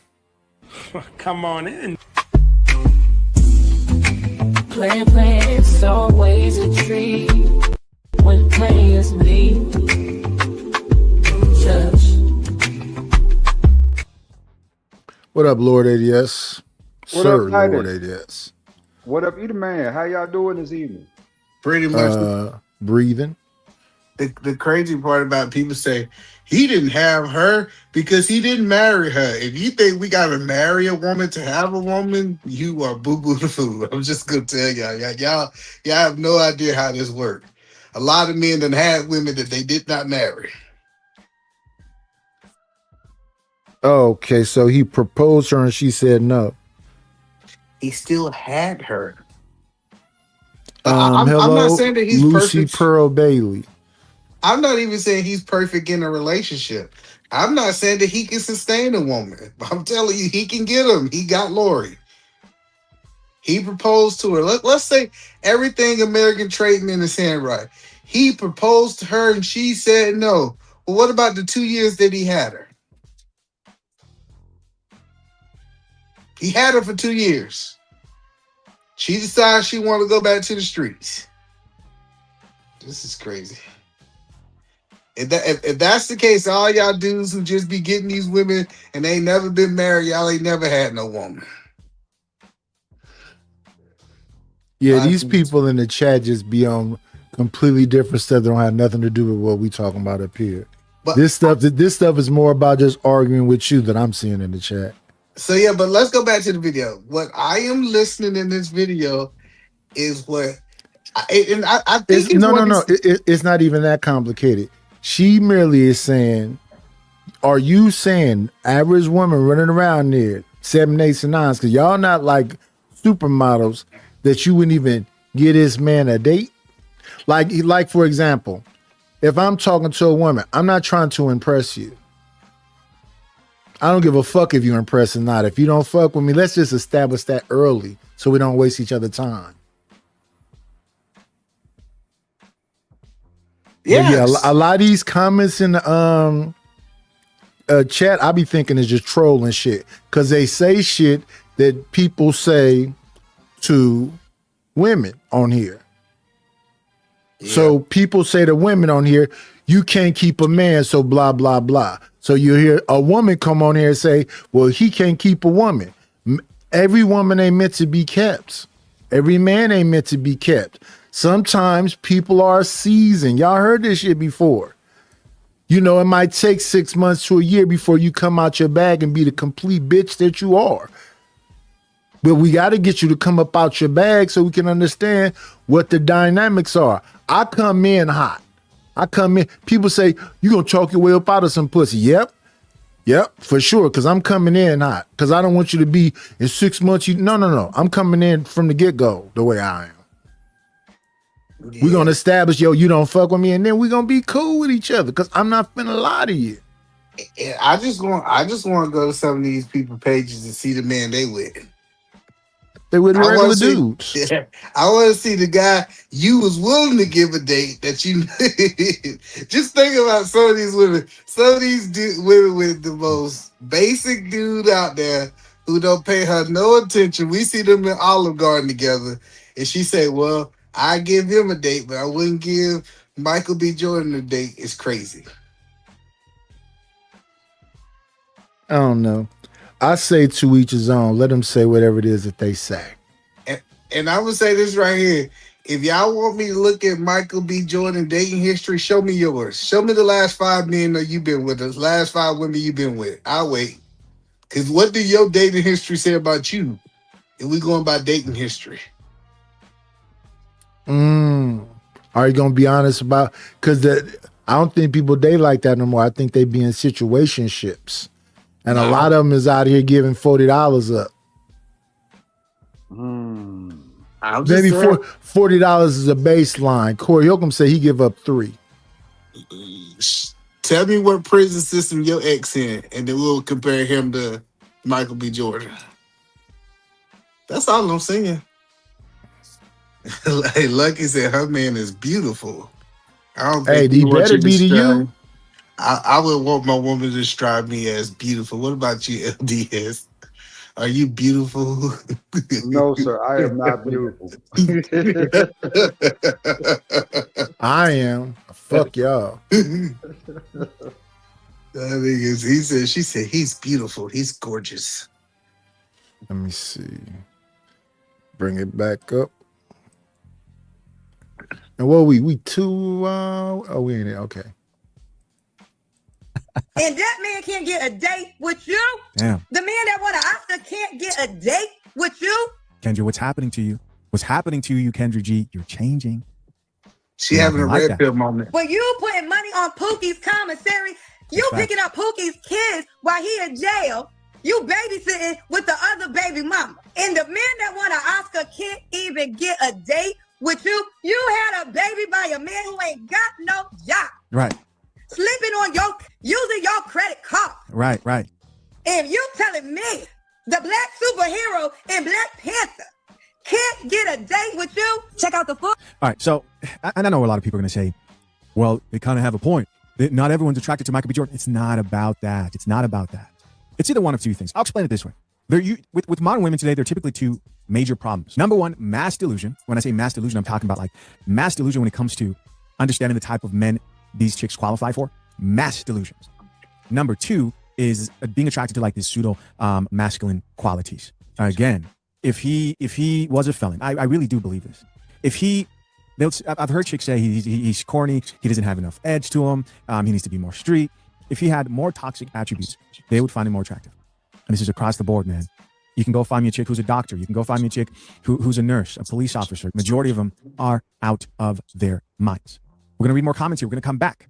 But you may be wondering, well, what was her type? She says she's more of a Boris Kojo type.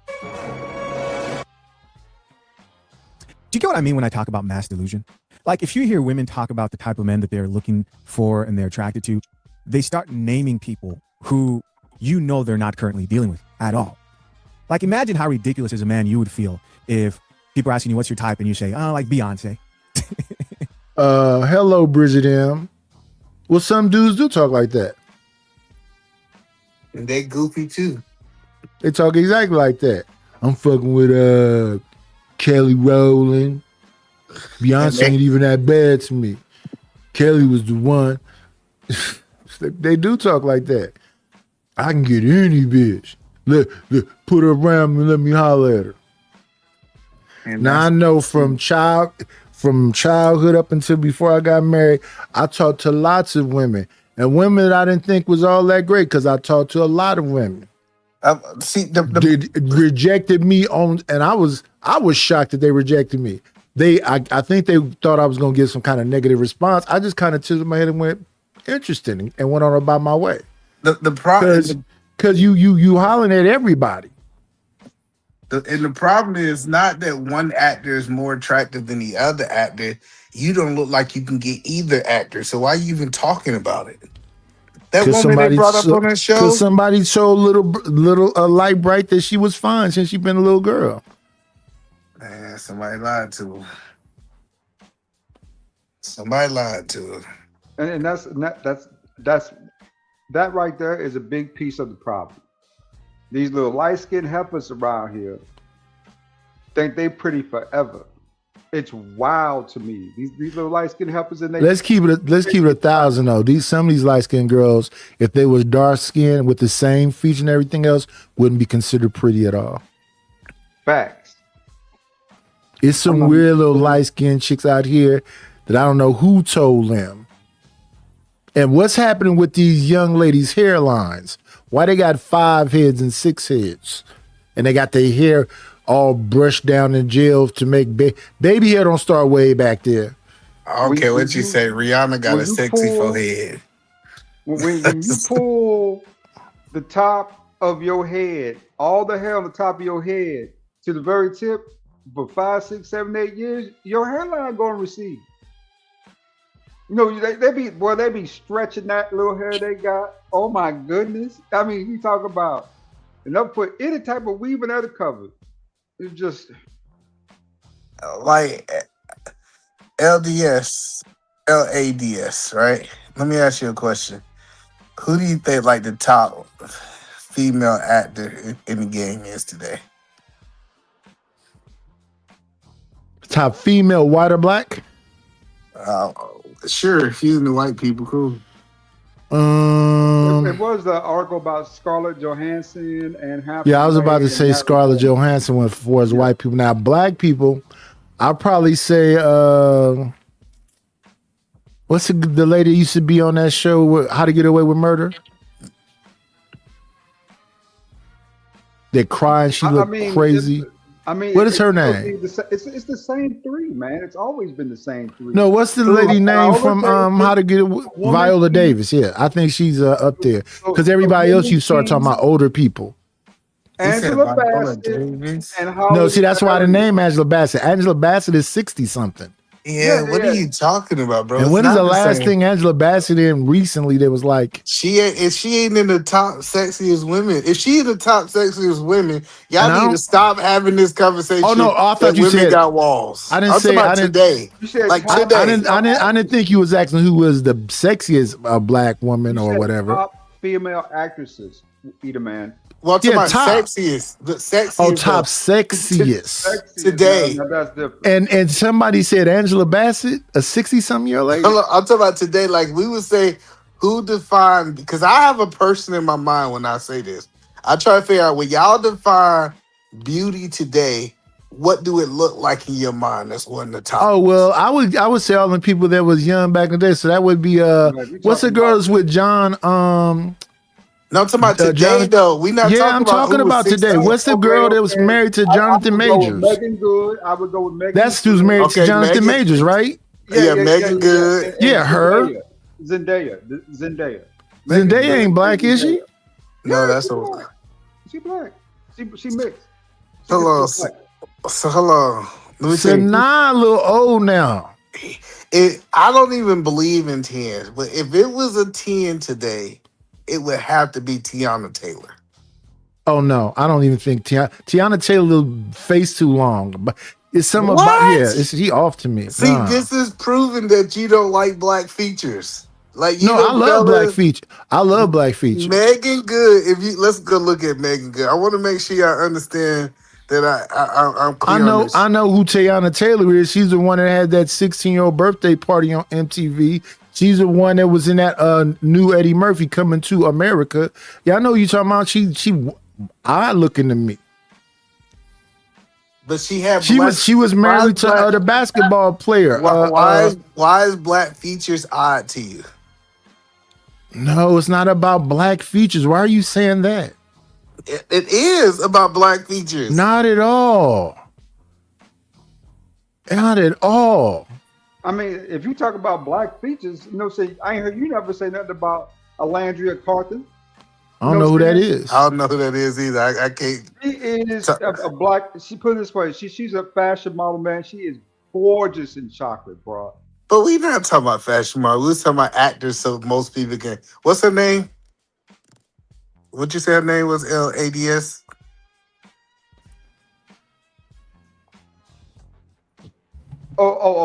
Orlandria Carton. Orlandria Carton. There we go. Carter? Carton. OLAR. I think it's DRIA. Carthen? Yeah, Carton. Yeah. Something like that. And what's her last name? CA. Yeah, I see her. Yeah, She yeah. big eyes. She's a black lady, but I wouldn't say them as major black features or whatever. She ain't got no big old lips, big old nose. That is a absolutely insanely gorgeous black woman. To you be saying some bras that's ugly as fuck is like cute. Wow, I can't say nobody pretty no more. No, she pretty. She pretty. Wow. A Maybelline cover. Orlandria. These are, but they got everybody here. I'll put in her name. We looking at damn Ari Lennox and what else is this? Coco Jones and You got to admit it, man. And TBE Trucking makes a good point. You like women who look like Grace Jones, and I do too. I like that chocolate type fits. Like yeah. See, that's what I'm saying. Grace Jones features are more masculine. What? She has masculine features like Serena. I like Serena. It's not a dislike, but Serena got Richard's face. Give me a 33-year-old Grace Jones over 95% of these bras I like. How long y'all think Tiana Taylor look like Grace Jones is crazy? That's a crazy take. What? Y'all gotta be kidding me. Y'all trolling me. Tiana Taylor I look don't like think Grace she Jones? looked like Grace Jones. I don't even think Tiana Taylor looks masculine. That's not what I'm saying. Let me grab a That's what I'm picture. of saying. her What quick. what are we talking about? Talking about Grace I don't think Jones? Grace Jones looks masculine. I think she looks sexy, especially back in our heyday. Grace Jones was fire, bro. Yeah, Coco Jones. So Coco just got married, didn't she? I don't know. I don't know these people like She just that. married a basketball player. Coco Jones just married a basketball player for Yeah, what's the her name was Cleveland. married to Amon Shumpert. Yeah, but that's what I said. The point that I was making is because we kind of got on a rabbit hole. Do we really like black features?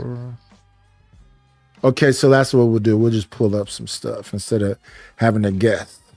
So this is a sister that just pulled up. I don't know if this is Coco Jones, whoever, because I know these names, but I don't know their faces necessarily. So let's just skip over all of the BS and just go right here. Yeah, Let's see. Without a doubt. So is this Coco Jones? That's Coco Jones. Yeah, that's a good looking woman. So, That's a good looking young lady for sure. so I'm just trying to get away. And so are these black features? Absolutely, like zoning on Okay, her so face. I do not like black features. No. Full size. No. Like what I'm trying to say is, I was trying to understand, like, because usually when people quote unquote say that the light skinned woman is attractive, that they're saying the light skinned woman typically have more white features. By the way, that's what they're saying. Direct. I'm just telling you. No, I just got through saying moments ago that light skinned girl, she had dark skin. They wouldn't say she looked good. They just really saying that because she's light skinned. Like click on that one in the corner with her natural hair out. Do you see it on the right? With the puffy hair out, the blue background. This here? Oh no, you can't see it. I thought maybe. On the right? Yeah. But it's hard. You can't really see it. It's like kind of zoned back. But yeah, she just married. What's his name? Donovan Mitchell. Actually, I have no idea who that is either. I think her name is Coco Mitchell now. Yeah, he played basketball for Cleveland, man. Yeah. Wouldn't matter. I don't know who plays basketball with Cleveland. But I don't know. The point is, there is no point. Y'all think because this broad married a basketball player, that's like amazing feat. That's not the point. Kamal. Hello, B Snezzy. Let me see. Let's pull this up right quick. Where is it at? I don't see it. Do you agree that some of these women are delusional, Nightish? I don't care. Let them be delusional. People got to have dreams, don't they? Yes, that make you feel good. Yeah, sometimes that's all you need is the thing that make you feel good. So this is Tiana Taylor. And then when you say black features, I'm not talking, were you talking about her face? Absolutely. She definitely got black features. Tiana Taylor got most of black features. What we would consider, we wouldn't say that her features came from a different race. Without a doubt. So when you say black features and folks supposedly come from Africa, and every feature you can think of comes from that continent with countries, narrow nose and all that other stuff. So you're saying black features are what? Big lips, big nose, what? Yeah, I think plump lips. Trying to figure out how to blow this up. Yeah, plump lips are definitely black features. Slimmer lips are not really considered black features, even though black people can have them. I guess that's the point you're trying to make. Yeah. I think bigger noses, bigger lips is typically identified as blacker features than others. But we don't see white people with those features. So Scarlett Johansson's have plump lips. Who? Scarlett Johansson, that white lady. But we're not saying it's not an exception to the rule. Listen, we know Kim K went to go get some injections to get some big lips. Like I it's don't ways- know. I don't give enough of a fuck about if she did or not. That's what. See, people name these people off like people give a shit about them. I don't give a fuck about Kim K. So I don't know what she got done. Now, people that's in a public eye that I see a lot, maybe I can say more about. I don't look at no fucking Kim K. That bitch is crazy to me. Well, I'm just saying. I was telling The thing about Kim K that makes her interesting is I agree with what TK Kirkland say. That's a hoe who made something of herself. If you was a hoe all this time and you didn't make shit of yourself, then you're a failure. But that hoe made something out of all she was a Paris Hilton flunky. The reason why she made that tape is because Paris Hilton was making them back then. Come on in. Playing, it's always a treat when players meet.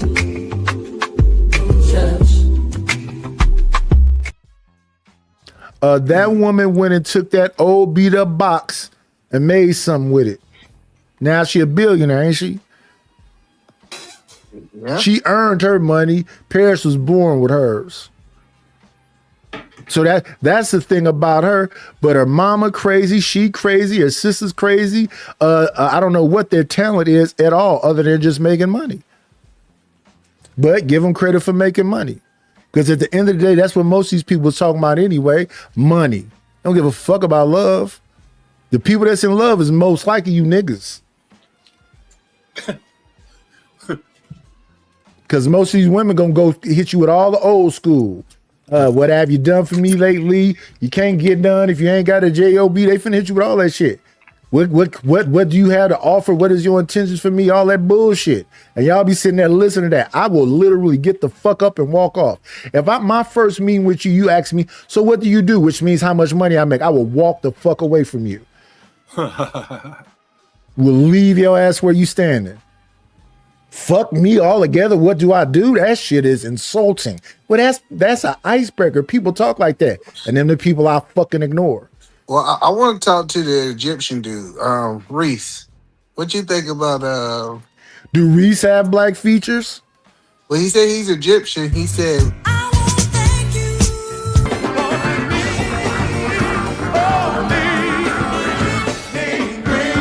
Got me a couple of dollars. Guess what I'm gonna do? Shout out to DJ Witch Doctor for the 2 Jewels Silver Star. Hello to what's this person name? They don't need. Okay, I think that say Dazzling D. That better be a woman. Dazzling D better be a woman. That better be. Let me see where the fuck this name is at. Dazzling D. The fuck? That better be a woman or a proud gay man. No, it better be a woman. Yeah, because Reese is talking about he inside the tombs in Egypt. When you go down there to the mines, I'm the statues down there, nigga. They look just like me down there in the mines. Okay, well, this picture I'm looking at looks like an Asian lady. So hello, Dazzling D. Hey, one of them old Mac niggas do look like Eater Man.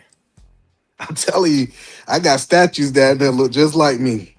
Some of them look like Fantastic too. One of them looks like Fantastic a little bit. I seen Mexicans with big nose and big lips just like them Olmec kids where they're at. Hell yeah. Hell yeah.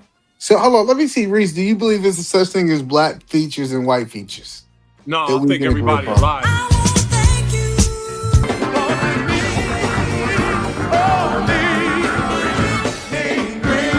Got me a couple of dollars. Guess what I'm gonna do?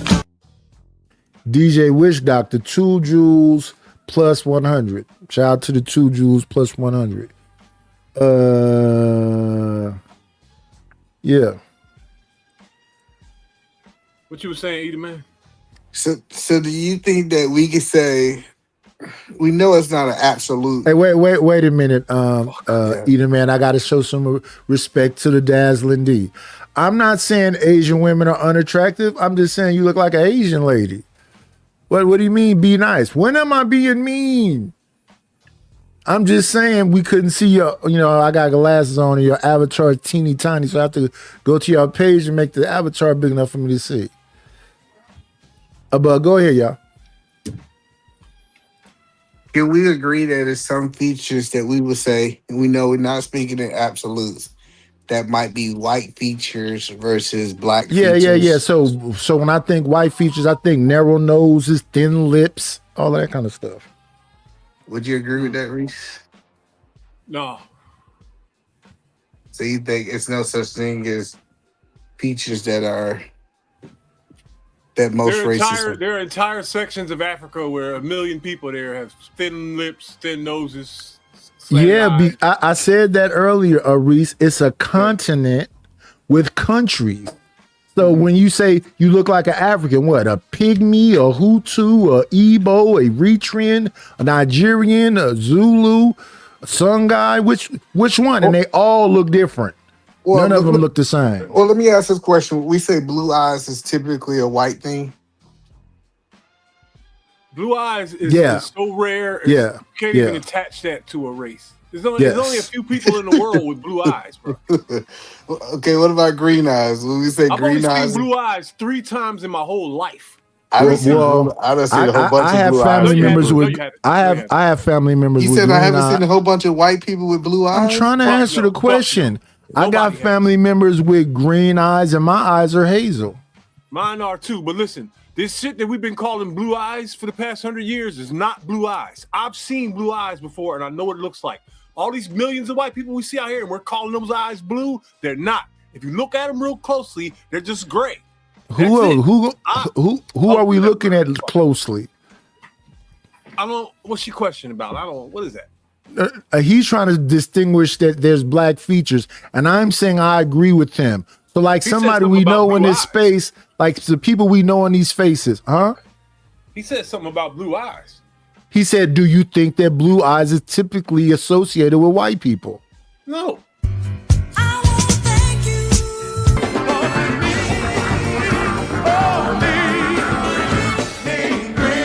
Got me a couple of dollars. Guess what I'm gonna do?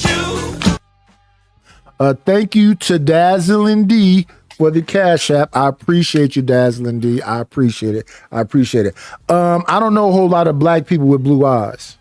I had a family member who had one blue eye and the other eye was a whole different color. Well, we know the blue eyes is a mutation that happened 6,000 years ago, right? What the fuck? But my thing is about, let's stick to the black features. Like, so people in the space, we can name some people in the space. So let's see. I'm trying to think of the people that be over there on Sharon panel that get on camera and think about black features. So who be over there? Oh no! But before we move, we understand the reason their eyes are blue. No, but what I'm saying to you is, I like a nigga looking bitch. Not no question about it. When you see her, and she could be the sweetest, nicest person and whatever else. But I like big, thick lips. Soup coolers. I like a big old nose. If you gonna act, and I like them dark, and I like them about 5'2", 5'4", around in that 160 to 180 range. So I like a little piggy looking lady. Love them. I love a black, but Teyana Taylor just, and a lot of them, they didn't work themselves out. I don't know if they on a Ozempic or whatever else. It just don't look. It's not my thing. You don't like fit women. All right, so I do like fit women. That's a lie also. What the fuck, man? It was a bodybuilder lady who named, matter of fact, a bodybuilder. You know who Ketoy is? No, I don't Ketoy know. used to be a video vixen. She's in a I like the way you move video. I haven't seen her recently. Big Les ruined herself. So did Tisha. Another one very physically fit. Love her. Big Les, the one who used to dance in the beginning of Rap City, right? I know, but hold on. In the beginning of Living Single, right? Def Comedy Jam. Hold on. Before we move on, I want you. No. I want some specific people. Do you know Big Les is the one that's dancing Living Single in the beginning? She's kicking and doing all that stuff. Yeah, her bad. That's a baddie. I get it, but she got what you call so-called black features, and she's physically fit. No, it's about how you physically fit. A lot of these women y'all be calling fat go to the gym every day. They doing squats, they doing thigh thrust, they doing all of this stuff, right? That's muscle. That ain't fact. Okay, but I still want to go back to Reese saying blue eyes is not a white thing. What up, when you have Romello? to It not is a have white thing. It is a white thing. when the one key thing that almost helps you get it is lack of melanin. That's what one thing that causes the blue eyes. Like, have you studied this, Reese? Well, it's different types of melanin. Stop. White people have what you call pheomelanin. This is the problem, the huge global problem. I explained it to you and you didn't even fucking listen. It's sad, bro. Now I got to do it again. Do it again. All this shit that we've been calling blue eyes is not blue eyes. All you We don't give a fuck. Who cares?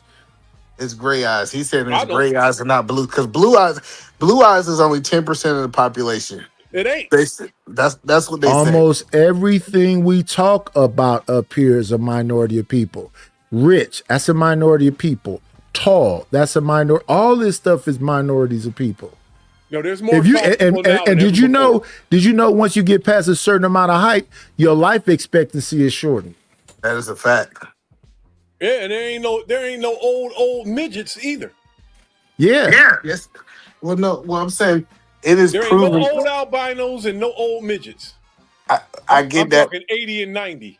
No. But it is proven that the reason Asians live a long time is because they not tall. It's some provenness in that. Okay. Like, they height got a lot to do with them living these long. Like, when you seen the people who's living 120 years, they was like 5'6", 5'4". Those are Africans, bro. Africans are the only ones that do that. No, that's no Asians- chaser. Oh, you think Asians don't live a long time? Well, there'll be one here and there, but No, it's often that they live. Especially if you start studying like Asian monks and stuff. yeah. They be living. I think the oldest one was like 142, but he might have been lying. You know, people be just trying to hype stuff up to make it sound good. Do you hear they don't eat much? Yeah, I think the older you get, the less you're supposed to eat. They don't do much either. I went to this place in Alameda that's a pescatarian place. Them old people was in there eating the octopus and every part of the fish would look like a boil. They came and put a thing on their table about the size of the table, and then people just eating like Africans, straight with the hands. Mussels and clams and octopus, and I'm like, some of that stuff I'm like, okay, it's a crab in there, I'm cool. There's a shrimp in there, but all that other stuff, I don't know. Have y'all ever had what they call them thing, sea urchin? Nah. Man, them people was eating all kind of I crazy think I have stuff. somewhere. I know snails is big in I think France. there's a lot of wild shit all over the world. You know, one of snails is big in France. They eat like the snail cooked snails. Escargot, I like deer meat. Not deer meat. I'm sorry. venison. Kangaroo meat. Have you ever had? Kangaroo? I never had kangaroo. I think I had kangaroo is one of the best steaks that you can eat. Mm. Deer is soft. I like deer too, but I don't even think I had no deer meat before. oh yeah, I done seen the whole deer get blooded. I'm from Georgia too. Yeah. My family, I told you, Mississippi and Arkansas. So they eat all that. They the type of folks, if they hit something, they'll bang the tail into a tree and rip the skin off of it, and you have some possum stew or whatever. But I've had rabbit, I've had frog, I've had gator. All that is chicken. It don't Same taste shit. like chicken at all. Rabbit tastes exactly like chicken. Possum definitely don't taste like no damn chicken. Let me see. Frog, gator. Frog tastes like chicken and rabbit. But if they taste the same, it's still chicken. Yeah. It don't. I would say frog tastes more like the rabbit than to do the chicken. That's hilarious. Let me see. Strange stuff. Would y'all eat shark? Shark. I did. I used to eat whiting. when The I was in Muslims Hawaii. make they sandwich. Isn't whiting shark? No. What is whiting? Whiting is a fish. Yeah, it is a fish, but is it in the shark family? No. I don't think so. Whiting fish is not a shark. I was seeing like people eat like exotic stuff. I was watching this show. Dude eat like lions and stuff. I think eating a carnivore would taste. I think it would taste like a pig. Well, that would be delicious because pigs are delicious. I don't eat I'm pork. surprised y'all ain't just say. Have y'all ever been to a restaurant before called Game Restaurant where it serve exotic No. meats and everything? No. It really is dope, man. I mean, they serve marrow. I mean, roasted buffalo. I've had marrow before. I think Okay. buffalo tastes better than steak. I think we just don't eat it as often in America no more. They serve bison, lamb, duck. all Bison's that. great. Yeah, elk, all that good stuff, man. I want to say I think I had some venison, but I don't remember. It's been a while, but I definitely have had gator and frog and rabbit. But other than that, yeah, the whole pig. I eat chitlins. I eat the stuff y'all think is disgusting. I eat chitlins. You say you eat chitlins? No, I ain't gonna eat no chitlin. Yeah. But we know you eat ass too, so we wouldn't put that past you, man. Well, I'm not an ass eater, but I have Wow. ate chitlins. You have ate ass if you ate chitlins. What we talking about? Well, that's the intestines. On You make it 1000%. seem like I'm down there Same gnawing thing. at the asshole like it's 28 days. That same thing, big dog. The asshole's the end of the intestines, in case you ain't know. Well, you clean this out. There's nothing like a chitlin either, and you got to make it the right way. A lot of people don't clean this stuff properly. You gotta clean all the shit out, huh? Nice. Yeah. That's crazy. I don't eat pork though. So Why not? Yeah, I like the shoulder. Everybody like bacon. I like chops. you know what was really good that I ate in Oklahoma? Rattlesnake. I don't think I had no snake either. We went to like the A lot of people not eat pork. That ain't Muslim. well, I don't eat pork because They say it's got a bug in it. well, the reason I don't eat is just go ahead. The reason I don't eat go ahead. Reese, I think we're trying to talk at the same time. No, you're not. You got a delay or something. Oh, I do? Okay. The reason I don't eat pork is my mom didn't cook it growing up. And after I got older, I just didn't have a taste for it. I would say it's like a religious thing. And I think I had pork like one time and it was so salty to me. Like it was like, I just don't have the taste for it. Okay. Yeah, growing up, we used to buy what you call meat packages. And it would be like neck bones and pork chops and a variety of meats. It would come in a box. So it would be pork sausage and all kind of stuff, a variety of meat.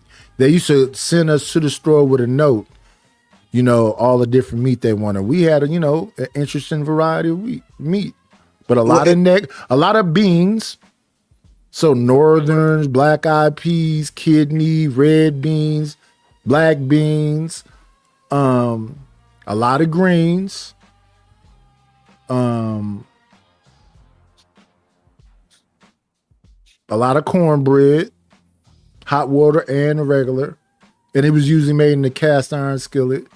But as far as meat, liver, pork, beef. I didn't get into no fancy meat until fancy beef and other stuff until I got older.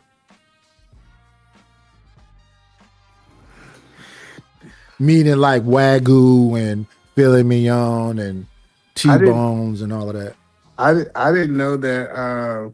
So it says common non-sweat animals: pigs, dogs, cats, cows, birds, and rabbits do not sweat. I didn't know cows did not sweat. Did y'all know that?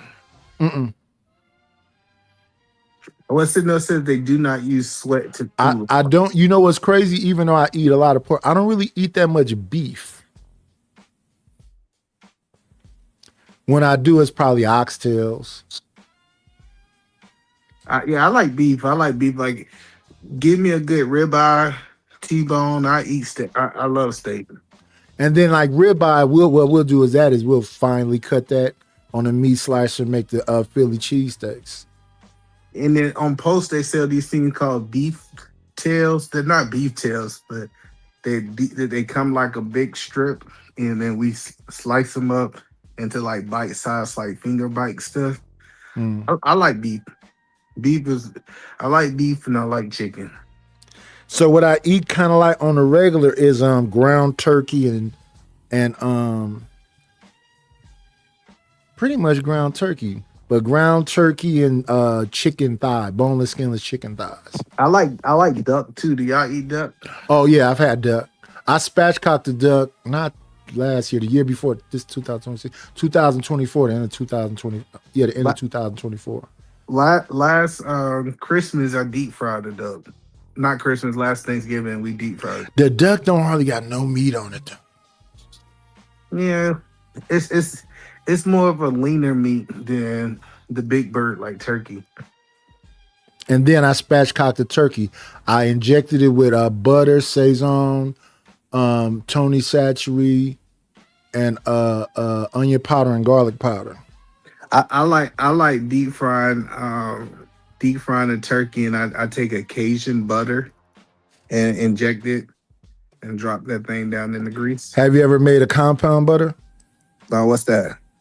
That's when you get like garlic and onion and, you know, whatever green, like you can put cilantro or something up in there, and you mix it up in the soft butter, roll it up into a little ball, put it in the freezer and cut pieces off of it and put it on your steak or put it on your fish. Yeah, I'm more of an injector, especially when it comes down to like turkeys. So I want to inject it with like get a Cajun seasoning, butter. Well, that's what Tony Chachere's is. Yeah. Oh yeah. You talking about the pre-season ones that they come, the pre-injection ones? No. I'm talking about getting regular butter. Well, I don't really use regular butter. I use Smart Balance. Okay. So Smart Balance, Saison, Tony Chachere, garlic powder, onion powder, and I put it in.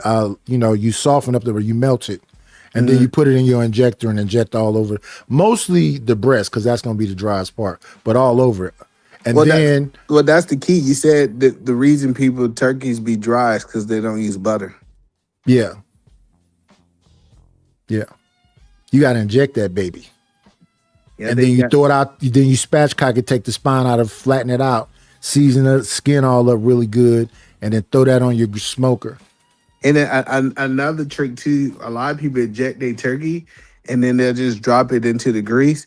If you actually eject your turkey, like heat the butter up, eject it into the bird, and then put the bird back in the refrigerator to cool, it'll also make it where that bird is not dry at all. Yeah. And then another thing you'll do is a brine, where you just let it sit in that brine for a day or two, and that'll get all up in it. It'll infuse it too.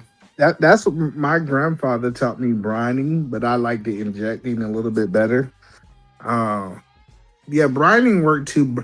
One thing about brining that I think is different from injecting it is that you can really taste the brine inside of the skin. Oh yeah. Ejecting is really more of it's like you still get that for crunchy. The meat. It's like inside the meat. Yeah. I'm curious to see what that'll taste like together. A brine. It should be great. But I never did both. I never had a brine and injected turkey. Yeah, me either. Do you know? I think when it comes to Tiana, it's the symmetry of her face. Yeah, I think it's the perfect symmetry. Tiana yeah, Taylor's to you. bad, Listen, to each his own. The girl face just, it's just not for you. Like I think you'd think Tiana Taylor real fine if she was to put on about 60 pounds. You'd be like, man, boy, did you see Tiana Taylor? Well, that won't mean she fine. That'll mean she got body. She got body now. She just really fit. So you got a problem with a woman having a six pack? Is that unattractive to you? No, but I'm not into bony women like that. Okay. Because when you got a six pack, you really like slim. I've messed with girls with six packs, and it felt like everything on their body was stabbing me. Their elbows, everything. Well, that's fair. Like I said, but nighties, I mean, they just so light though when they be that small, bro. Well, get some muscles, nigga. know what I'm saying, that whole body pop thing, man. That's just delicious, bro. Tiana fine as hell, just like I said, man. Yeah, beauty is in the eye of the beholder. We know that. I don't think everybody's fine. I think fine is very rare. How rare?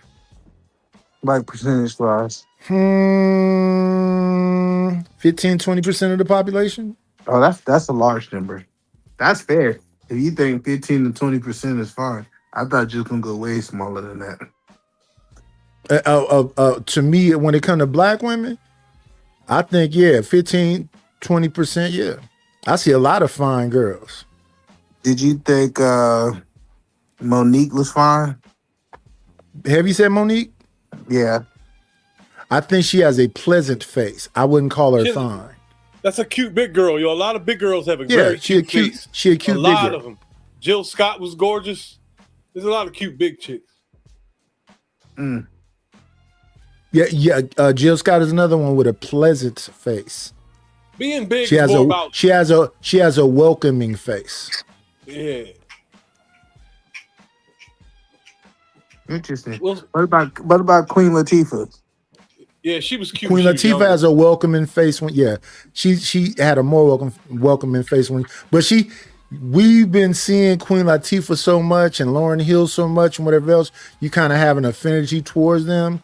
But Lauryn Hill, what would you say her face is? Those black features? Now she looks like an African woman. That's a beautiful African looking chick, dog. That chick looks African. Period. Yeah. Who, Lauryn Hill? Yeah, she can walk right into a tribe and just blend right in. Yeah, she's very beautiful in the face to me. Hell yeah. That's what I'm trying to figure out. If we say Lauryn Hill got black features, while we try to say these slim nose women are black features. That's crazy to me. Look at light skinned Sade, dog. Light You skinned think Sade. wait. You think of all them when we name they got thin noses? None of I don't think Monique got no thin nose. None of them. That's what I'm saying. Lauryn Hill ain't got no thin nose. No. Monique ain't got no thin nose. Then we'll say, That's what I'm saying. No, It's but not you about agree with me. When I said I don't really look at Teyana Taylor like that. You said I don't like black features, and I'm disagreeing with you. I love black features. I'm saying that Teyana Taylor.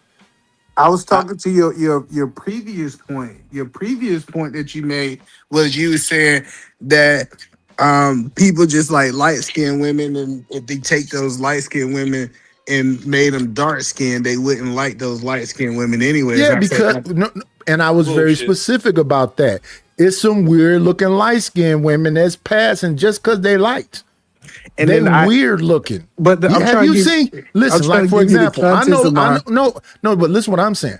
I know some albino girls who got that twitchy eye that people say is fine. How? I don't know. I ain't really seen I ain't never really seen no albino women that I thought was just crazy beautiful. But I ain't really seen a lot of albino women either. So I don't remember what Lupita looked like. Lupita? Yeah. Let me see. Lupita. She was a model or something.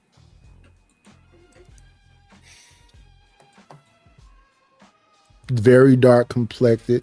See, and that's the thing. It's not the dark complexion. I like dark skinned women. I always have. I think most dudes like all women, to be honest. Nah. If you too tall, nah. If you too nah. I like shorter women. Yeah, like Veronica Webb was like 6 feet tall, and she had Halle Berry's face. She was bad. I never was into Veronica. I was never into Veronica Webb either. I never seen like when I was saying this, I ain't look at no tall woman and say you not beautiful now because you tall. That never been my sentiment ever. Okay, so I'm looking at Lupita. She has a very kind of like small face. Her nose don't look that big. Her lips don't look that big. I don't see. Now, so okay. So what I would hit you with when you say Lupita, I would say what's that girl name? That was running around here looking like Andre 3000 for a minute. Missy? No. She's a singer and actress. And Missy don't look like no damn Andre 3000. Do you think Missy Elliott is cute?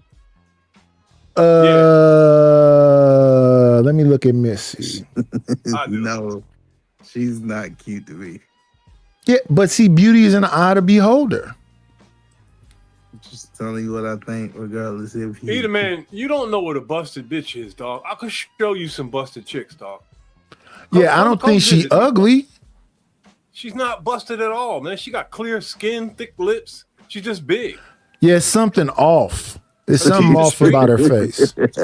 I hear you can't put your mind on it right now. She don't look feminine. That's what it is. Well, I'm looking at her right now. She's super made up, but it looked like her eyes is too like close together. I'm trying to see if she. And now she's all skinny. She look like a different person. Hey, actually, I take it back. I take it back.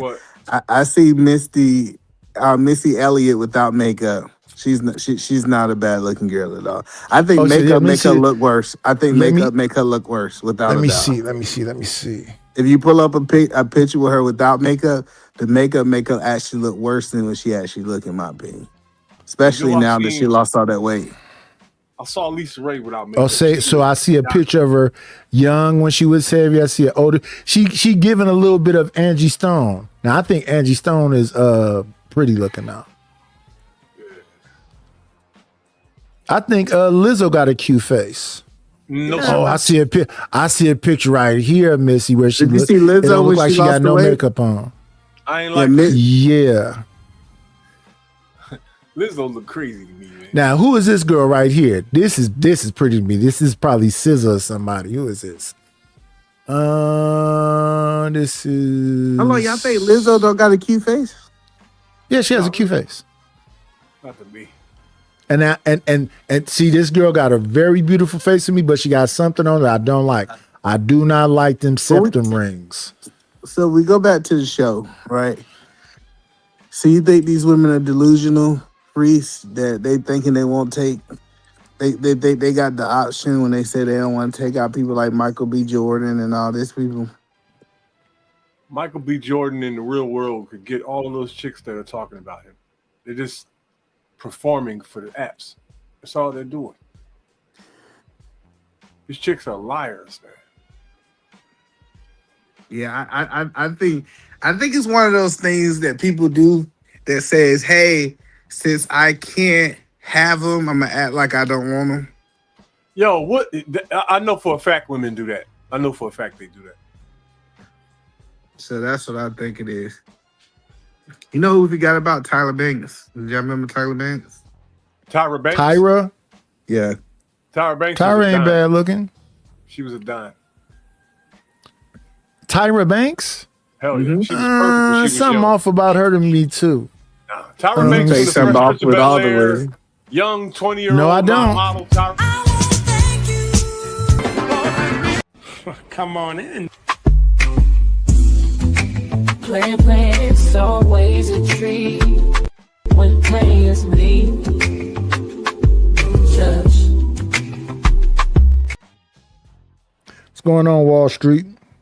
He called you a chubby Everything's working. Like I'll tell you somebody I think is attractive, and she even says she's a straight up hoe. The one from Poor Minds. I think she tall too, and I'm not really into tall Nobody chicks. see- What is that? Who saw that? Who the girl from Poor Minds? No, I ain't never heard. of First, let me bring up SZA, and I heard her on something talking about she was a hoe too. She was blackmailing like what's that rapper name? Playboy Cardi. Let me bring this up. What you think? What you think about B Simone? Nah, did you think she ugly? Y'all don't know who B Simone is? She weird built, but she got a cute face. What is weird built to you? Because you describe your type as weird built, and then I don't describe my type as weird built. I describe my type as thick thighs, thick calves, not no big old one of these BBL booties, and like a 38C. That's weird built, bro. Okay, then I like them weird built. That's not normal built. Like that's not how we was designed to be built. Okay, well then I like the cartoon character build then. Now this is SZA. Are those black features? Yeah, I think that knows. I was listening to her clown Playboy Cardi. She was talking a bunch of whole stuff, but she pretty though. People hate Nicki Minaj, but Nicki Minaj with the surgery look good to me. Without the surgery, she looked good too. Wait, brother. No, when Nicki Minaj had that body that Candy Burris used to have, she looked like a tomboy. Nicki out here looking crazy. Let's be very clear. Like Nicki was a dime when she first started. She was when you perfect. go and get your body done, you gotta understand. You gotta keep up on those. That's a you thing. You niggas that hate bitches, yeah, I mean everything gonna be wrong with them, but no, brother. No, I'm just telling the women that do get the surgery, you gotta keep up with the oil changes, right? You're gonna have to. This is a commitment. You got to have to get some skin pulled back and tied. Yeah, I'm not telling nobody to get no surgery. I'm just saying that there's a bunch of a bunch of glimpses of Nicki looking great. Whatever that video is with her and Chris Brown, Lil Wayne and Drake, I think it's called Yo, bro, Lil Kim gonna be looking better than Nicki in 5 years. That's because you hate women. Lil Kim look What's like going she on, been True? dead for 10 years. She like she been in bombs. I love women. I love me some Coco. Oh yeah, I think that y'all ever heard the song Only? Lord Jesus, Only. I love me. Have y'all heard the song Only? They may need to blast the mic. Have you heard the song Only? Who sings? Have you seen the video for Only? No. Maybe I don't like. Maybe I don't listen to rap music. You don't know Oh that yeah. one. Then the Poor Minds girl, I wanted to show her too. I just know. I think her name is Lex P. Y'all heard of Lex P? Nah. Let me just put her name in there. Lex P. She from Orange, Texas. Her whole show is about hoeing. But I like the way she look. But I think she tall. Let me see. So let me ask Like I'm you, sitting here G. looking at Tammy Townsend. She was bad. Let me I have no ask idea who you, that is like either. surgery or you accept surgery? I haven't messed with nobody with surgery. But if you had, Nah, but come on, you said if Nicki looked good. you, yeah, she looked good. I didn't say I want to be with her. But I'm just talking about on an attraction level. The, 'cause to me, right? just the maintenance of her. I wouldn't want to be with her. Because if you got to get that surgery every 5 to 10 years, yeah, just the maintenance of her and all of the makeup and all of the girly girls is high maintenance. I'm cool. And you know what's the bad part? Like, Little Kim before she had surgery looked Was better perfectly than fine. every other version of Little Kim after. Yes, she was perfectly fine. And the crazy part is we could probably argue the same for Nicki, but we'll never know. 'Cause No, I she disagree. started- I disagree. She had the same pretty face, but she had a tomboy body. MC Same Lyte thing was with pretty as hell. same thing with Candy Burris when the younger MC Candy Lyte Burris too. before her BBLs. MC Lyte still look good to this day. Ain't nothing changed about Yeah, but MC she Lyte. had the tomboy body though. She never had no hips and none of that. Well, some people can do it and some people can't, right? Yeah. But It ain't now for when we- everybody. But now when we talk about the renovated body, that's what you want? That renovated Nicki? A nigga, yo, leave your red pill shit at the door. We're not talking no red pill shit right now. We just talking about superficial, just at an eye glance. I'm trying to find Lex P, not on a damn podcast, just standing by herself, and every damn thing is a podcast. I would argue the red pill argument is more based around defending getting that work done, right? Telling women you falling off at a certain age, you should get that work done. That's more Yeah, the red but pill. what kind of work? What kind of work? Nikki work. Yeah, I I think mean, your body sister can. work. I think our bodies can collapse together. Right. You don't have to go get your titties pulled up so they look more plump like a young person. You don't have to go get no tummy tucked on. No, let's just go ahead and let gravity do what it's going to do and love each other with our regular bodies. But again, to each his own. I've never been around nobody with a BBL.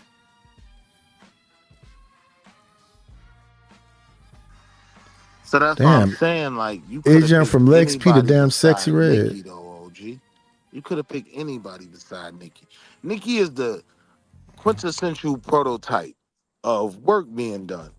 Cardi, you know what I mean? Lil Kim, like Lil Kim look like an Asian James Brown right now. Yo, that was So I'm not talking about Lil Kim. You a wild dude. Yo, that was wild.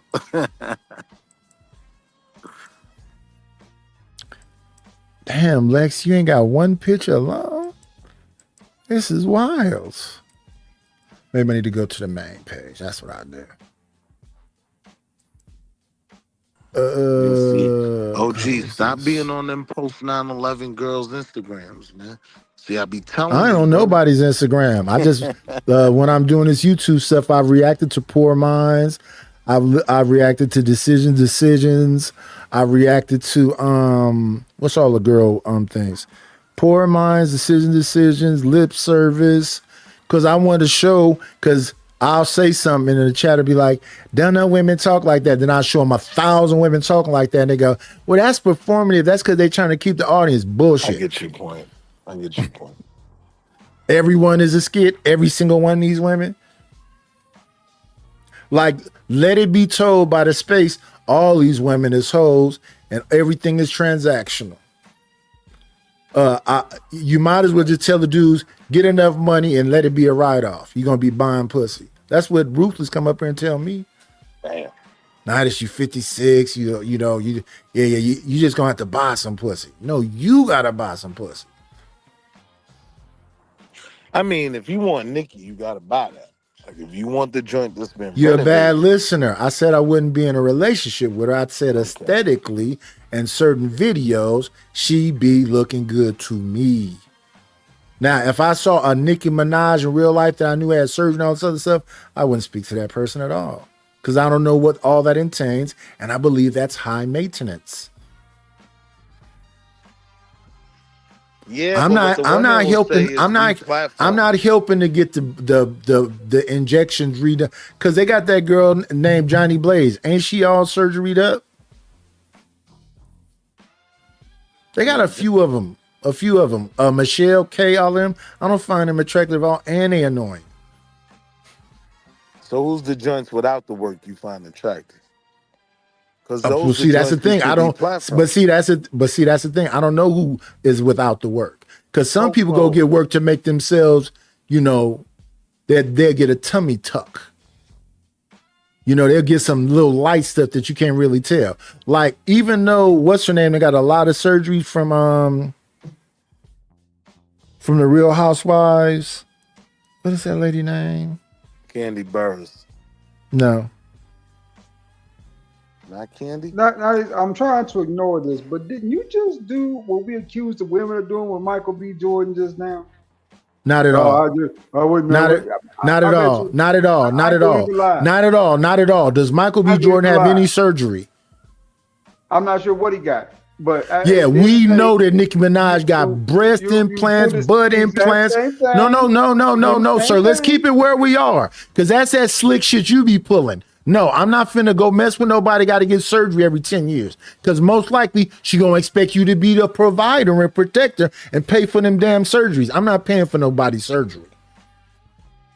So no, we're not doing what the women did. The women took a man who she specifically highlighted certain aspects. He's gainfully employed. He loves his mother. He tried to marry that girl. Right. And they say, well, he dated too many white women. That's not what I just did. Nah, but I was talking to a broad one time.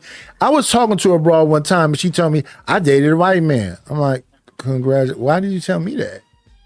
I'm just saying, I'm not a racist. I said, again, I don't know why you telling me that you're not a racist or that you date white men. What's the point? Have you ever dated somebody out of your race? I said, no. I think one time I slept with a, what she was, damn, I keep forgetting every time I talk about this girl. Al Salvadorian. Al Salvadorian. Is Al Salvadorians white? I'm just messing with you. No, but are Al Salvadorians white? I think that's like a Latino or something. They ain't Latinos, but I mean Latinos come in Afro Latina and Vogue magazine. Latina. No, she looked like a Latina. And I didn't date her. I just had sex with her one night. But other than that, all black women. Sizes and shapes.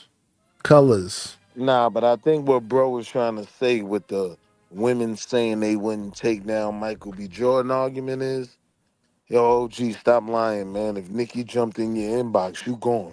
No, I'm not. You gone, OG. The girl brothers of Pito and her husband was one. You better go. Well, like, what the hell you talking about her brother? So now we holding who we messing with to the accountability of family members? Yeah. I don't want to be in proximity to fuck shit. OG, I had a girl when I was like 16 who was in love with me. One day my brother had brought me a note from her, whatever else, and I told him, I ain't talking to her, whatever else. Why? Because her fucking brother's a psycho. Yeah, but we just listened to how attractive you said Nikki was. You going, OG? This girl was attractive. I don't give a fuck how attractive you are. If there's a bunch of bullshit around you, fuck you. Keep your pussy. I've been that way since I was a teen. I ain't mad at that. And me and her brother was cool. We was homies. But still, that nigga was like Tony Montana. And I'm not finna be Manolo. Because in my mind, okay, if I'm gonna mess with him, I'm about to pop him. All right, but OG, the argument was the same way women are saying they wouldn't want to be. Yeah, that was a bullshit statement from ADS. Aren't we talking like the women talking? I'm saying a lot of men will say, oh, Nikki, in reality, you going, OG, in reality. Not at all. just for the record. Not at all. I know plenty of attractive women I wouldn't go nowhere near because of their attitudes and the environment that's around them. Care how good you look. If you are a problem, you're a problem. Y'all going. You saying that the average dude is going. You right about that. And that whole thing that people be on there talking about they don't like hoes. They love hoes. Fuck yeah, we do. And see, I haven't been tricking so far in this 56 year. I'm not about to start now.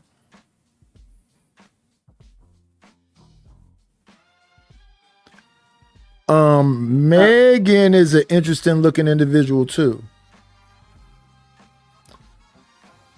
What's going on, Savage? Wait a minute. We've been on here for damn near 3 hours. Let me hit my damn money, son. Why is y'all acting stingy with the damn goals being met? Let me see. Let's hit him with this one. Must be this money. Get the money. Get the money. Oh, don't forget the money. Yeah, where the cash at? Where the cash at? You think you gonna pay? I need a dollar, that's what I need. Hello, bro. I'm trying to get the money. Talk to me about money. Where is the money? We need our money. Don't you think it's about time you gave me my money? Support the situation. Is money is love. You could donate on PayPal now, and you can donate on the Cash App. Thank you very much. All right. Yes, y'all. Y'all not hitting the like button. Like, comment, and subscribe like every other channel, and support the situation by Cash App, PayPal, or Venmo. The Cash App is $KNIGHTISH1. The PayPal is paypal.me/IDLNO. And the Venmo is at Nightish1, at KNIGHTISH1.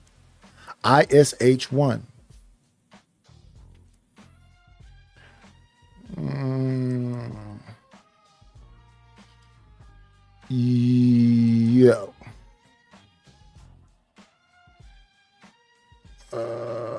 Let's get back to where we were at,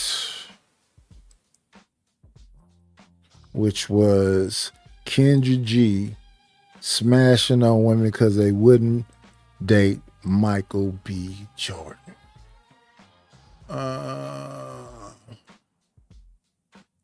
Here we are. She'd rather have Boris Kojo. You know, I'm more into, and there's a difference here, people. There's a difference. Because this isn't just talking about certain attributes or a certain look. No, if you ask these chicks, give me a network, give me a height. It's aligning with men who they're not currently dealing with at all, who they do not have a chance with at all. In this actual recent dating show, Kendra G actually asked the chick. She said, "Hey, have you dealt with somebody like that?" And then let's stay right there. I don't have no access to no Nicki Minaj's. I don't think no Nicki Minaj's are looking for older gentlemen. So that's the other part that I'm not delusional about. But if a Nicki Minaj, the actual Nicki Minaj came around me, I would be looking over my shoulder and over my back because I'd be like, what is this person here for? Where did they come from? I know. I already know. But to say, oh, I wouldn't mess with Nicki Minaj is just outright ludicrousy. So you would mess with a celebrity? Oh yeah, man. I mean, why wouldn't you? You believe you have access to a celebrity? I mean, sort of, kind of, I guess, right? Then why you not with one? Because at the end of the day, celebrities are hard to get. So why did you say you had access to them? Just because you have access don't mean you're going to get them. Well, saying access, see, that's what I'm saying.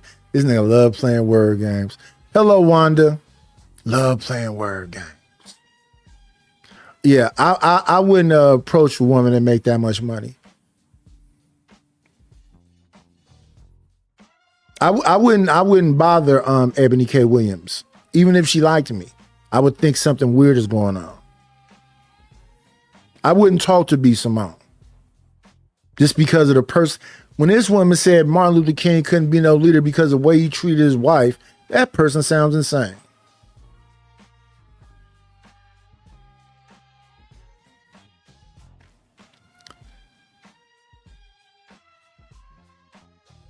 Yeah, so the ladies who have access to dudes that's successful think they can get them dudes. Y'all dudes think y'all have access to these celebrity or these women and y'all got a chance with them, or it's just a dream? Don't get me wrong. I think you can find a woman with a nice build and can look like Nicki at McDonald's and Walmarts and everywhere. Like I said, I see a bunch of baddies everywhere. But they may have a rotation.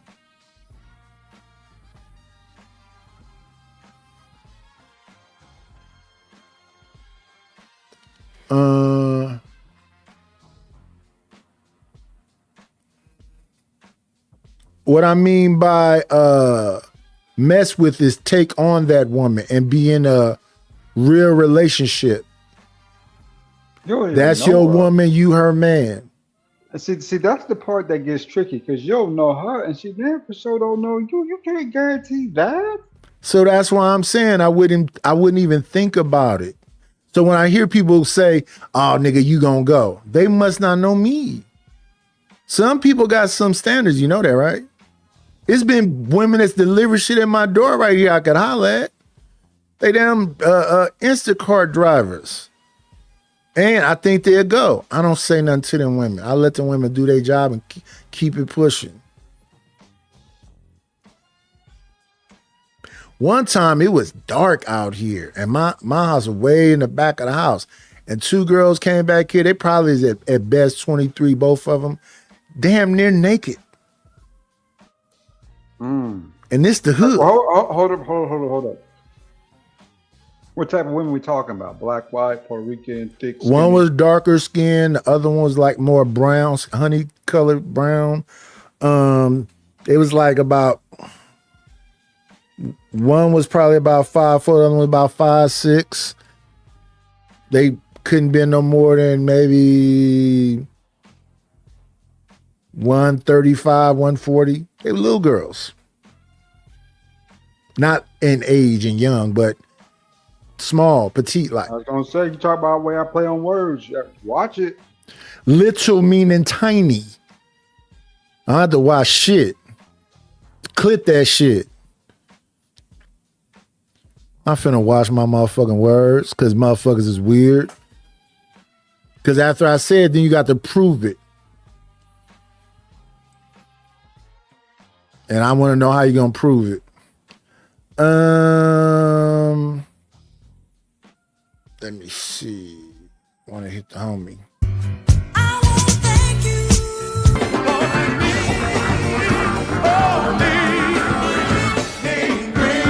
Got me a couple of dollars. Guess what I'm gonna do? No Chaser with the $4.99 says support the situation. Yeah, y'all act like y'all not scared of the Cash App, the PayPal, or the Venmo. So I don't know what these jewels are. So we got 200 jewels from Creative, 2 jewels from Witch Doctor, another 2 jewels from Witch Doctor, and then we got this 5 from. So I think that's $11 maybe.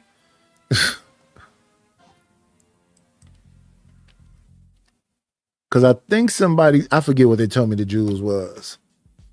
But 200 jewels, I believe, is $2. I don't know what 2 jewels are. 2 jewels, Silver Star, 2 jewels, I don't know what that is. But it ain't $50. And our goal is $50. Let's get back to it. Mind you, she's 42 years old. And you know what she responds? She says, yes, in my 20s. Put that coffee down. In my 20s, she says. And she says, was that like the love that got away and you kind of feel like you messed up and you chose your career path instead? And she says, yeah, actually. How is Kendra G able to call this? How is she able to see through all this and predict? Because she listen to Red Pill content and that's the shit y'all say all the time? Could it be that? Is that a stretch, you think, Lord ADS? Is that a stretch, you think, Reese? That the height of your value is in your 20s? Your sexual marketplace value? He is talking about these women that's 42, talking about she wouldn't date Michael B. Jordan, that she likes Boris Kojo. Are we lost in this conversation? A dude gains his value based on y'all Red Pill talking points in his late 30s, early 50s. Somewhere between there, right? Yeah. 37, 38, about so 51. the Red Pill talking points. Why do I have to repeat the shit y'all say every fucking day? Y'all already know that. We already know that y'all think a woman's height of her value in the sexual marketplace is between the ages of really 18 to 35. I would say this. For me, it really depends on your scope of age, right? Like, of course, you know what I'm saying, you're gonna be best in your youth, you know, as a woman. That's when usually that's the height of your beauty at certain points. But you still repeating the Red Pill talking points they say every day. Why do you need to repeat shit these motherfuckers say to death every day? Let me clarify. That's just from the physical aesthetics, though. If you're talking about the whole, but stop. So you're saying that generally women in their 20s, physical aesthetics is kind of like even kill? Because I think they all over the place like bird shit. I think that's the height. I think that's when most women. How can you say in one breath that American women in general and black women particularly are all overweight? It's 16-year-olds out here looking like Monique. But that's a rarity versus. No, it's not. It's more. You think it's rare to see a young girl that's been eating Takis and chicken wings? Honest, there are heavier women in their 30s and 40s. No, but don't change. Don't move the goalpost. Don't move the goalpost. We're talking about. Listen. 1 second. I'm 56. You're 45, right? 47. You're 47. Do you want to start a new family now? I sure in the hell do. I just can't wait. I don't. So that's why I don't even want to talk about when's the best years for people to have babies and all that shit. Who are we talking? Who are we saying that to? Between 42, 43, and about 51 are the best times for you to actually have a child as a Right. man. So you have a child at 51. When that child becomes 16, you'll be 67 at his graduation. When he becomes 21 or she becomes 21, you'll be 71. Yes, Nidus. Right. So at the school, they're gonna be like, "Is that your granddad?" Really, Nidus? At 66? But no. See, the reason why you're saying that is because of the neighborhoods that you're in. Over here with the affluent people, the people who have the big degrees and the great jobs and the businesses, it's not uncommon to have a 50-something-year-old dad. And y'all stay over there where that old parent, that elderly parent should work. Skeeting that dust off in that woman. That baby gonna have all the bad diseases. Gonna need a crutch when it's born. Gonna have Alzheimer's. All of the fucked up stuff. Don't be angry, Nightish. Be Now, glad. nothing about my voice sound angry. I let you get that bullshit off about calling me broke, and I went along with it and said you old fogey stogie motherfuckers is trying to have babies that old ass age and leave that burden. How old is a woman gonna be? How old is a woman gonna be that body you gonna destroy for that little weird looking baby that look like an old man, eyes already open? And this is the phenomenal part. See, but the whole and comforts of a woman, you get the best value out of that woman between the ages of 30, 31, 32 to about 40. That's when black women are actually at the peak of their value, like to men, right? I don't even know what that means. Yeah, that means they have the What body does that and they have the mean? mind between 30 and 36. What does that mean? Be specific. So, for instance, not only do you get the physical aesthetics, the good sex, all that good jazz, the good freaky stuff, but now you get the woman. I'm not a freaky ass nigga like y'all, but go ahead.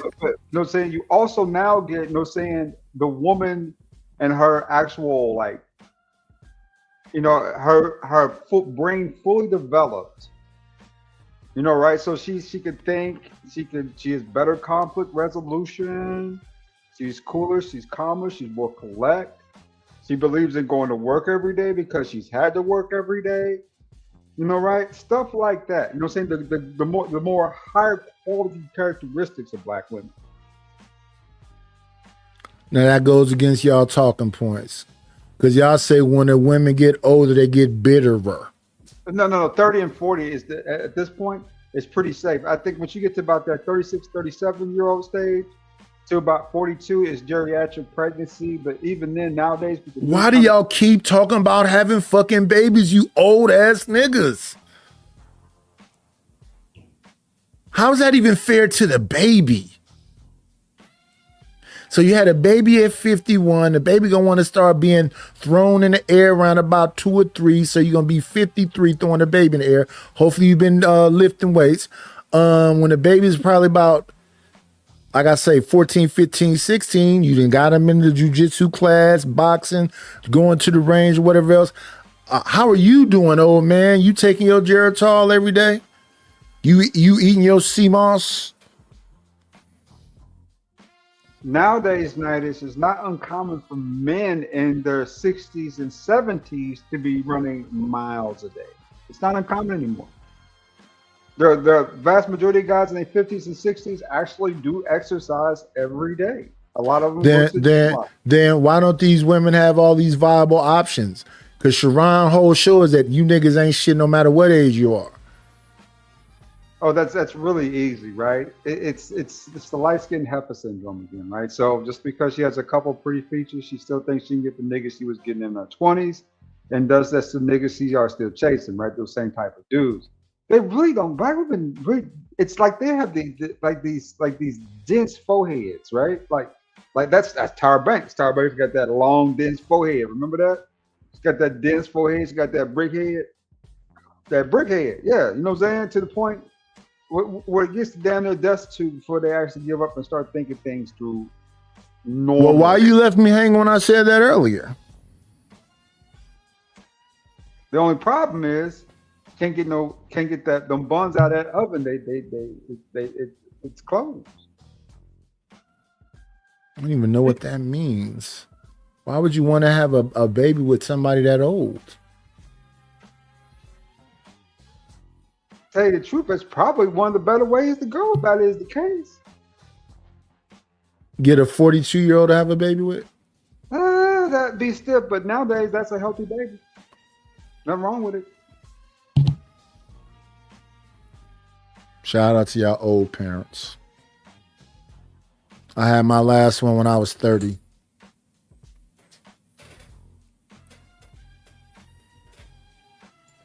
Yep. That has its payments too. That means you get the other side of your youth with freedom, right? But one thing I learned is that the freedom really doesn't matter as much. As if you ever notice, I think that's part of what our failed society is about, Black culture, is that we were granted too much freedom for a lot of us to handle anyway, to the point we didn't make the right choices and decisions. What we did was chase money instead of chasing family. What generation you talking about? Oh, this is us, the Gen Xers. This is us. Gen Xers wasn't getting married in their 20s? A lot of them was, but right now, Gen Xers are single at like 60 some odd percent, man. So they had a complete marriage, right? Some, I guess, did divorce, right? Yeah. No, the divorce don't mean you didn't have a successful marriage. Huh. If y'all worked out for 10, 15, 20 years and y'all split amicably, that was a successful marriage.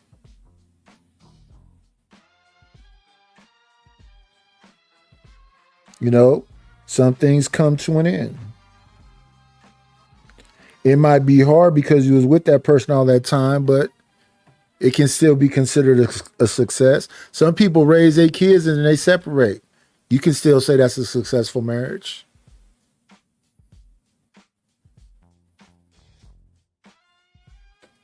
But I remember when I was younger, and that's why I be on here listening to these people say whatever they're saying.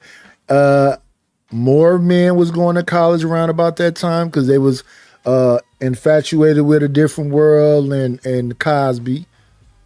One of the number ones that was, pushing them that way. They was reacting to Ice Cube saying, why is it more niggas in the pen than in college? They changed that narrative. Yeah, the vows say till death do us part. That's what the vows say, but the vows are not in the Bible, right?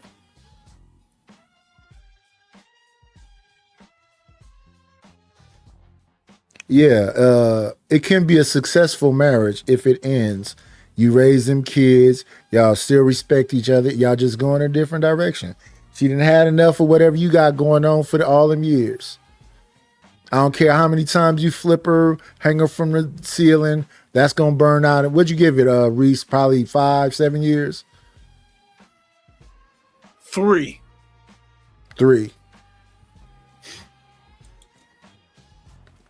I don't care what angle is in, that's still in the same hole.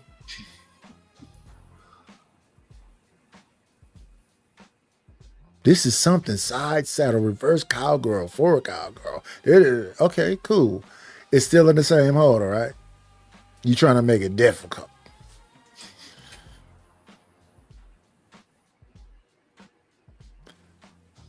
But shout out to the old men on panels that got whole families talking about babies. Facts.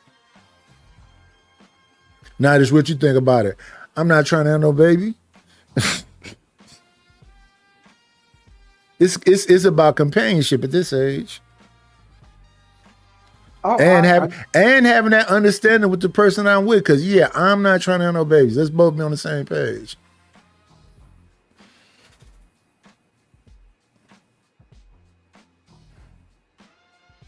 Well, I will say this, Snyder. Either way, brother, you know, right? I mean, you literally in Oakland, California, man. You got so many damn, you know what I'm saying? What they call those Asian aunties, those Monties out there? Oh, they call them what they call Tias. Yeah, Tias. You got so many of those Tias out there, man. It's impossible to lose. I mean, you can't miss, bro. There's too many Tias out there. You know what I'm saying? And then What's wrong with all the black women? I'm just saying, brother. You know what I'm saying? What's the fit flex for you, right? I mean, yeah, you could. And then holler it's at them. a flex. It's a flex for me to mess with a Latina. I mean, no. I'm not even saying that. There's somebody who's a little bit more organized. You know what I'm saying? And you know, so somebody you can settle in with, right? To make it all make sense. You know what I'm saying? I ain't saying no other way. You know. Hey, y'all, he trying to make me a race trader. This lady's life path. Well, she's been exposed to the truth. And when you get exposed to the truth, you can't help but speak the truth if you are a decent person. All right? You can't help but speak the truth. It's going to come out. You can try to suppress it, but it's going to come out. You're going to have moments where you're going to blurt out things like, all women are liars. Like, oh, shit, did I say that? All right? She might regret it later, but it's too late. It's too late. Check out a few more comments here and see what other people are saying about this particular topic. This comment here says, it's like saying a Lambo isn't your type of car when in reality, you can't afford the insurance. That's a fact. That's a fact, man. That's a fact. And people want to know, like, why is it that men are so drawn to seeing? I can't afford a Lambo. I can't afford the insurance. And I like to be low key. I don't want nothing that draws no attention to me. Other than I dress kind of, colorful. Put frankly, the demise of a lot of these chicks. Because they look at it like, why is it that men, when they finally see these chicks hit the wall and they confess, like, man, I was wrong, they sit there and they feel a little bit of like, told you so. And Lord 80S, Vato said not his rasa.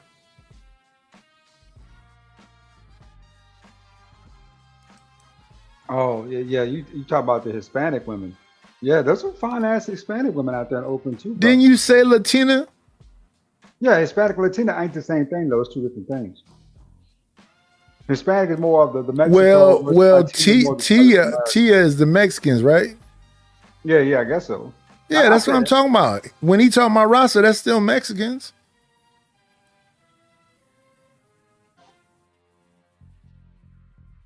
When you say Latin, what you talking about? El Salvadorians and all them other yeah, exactly. Hondurans and see, Oakland is everything. So is what? Cambodian, Laotian, Vietnamese, everything.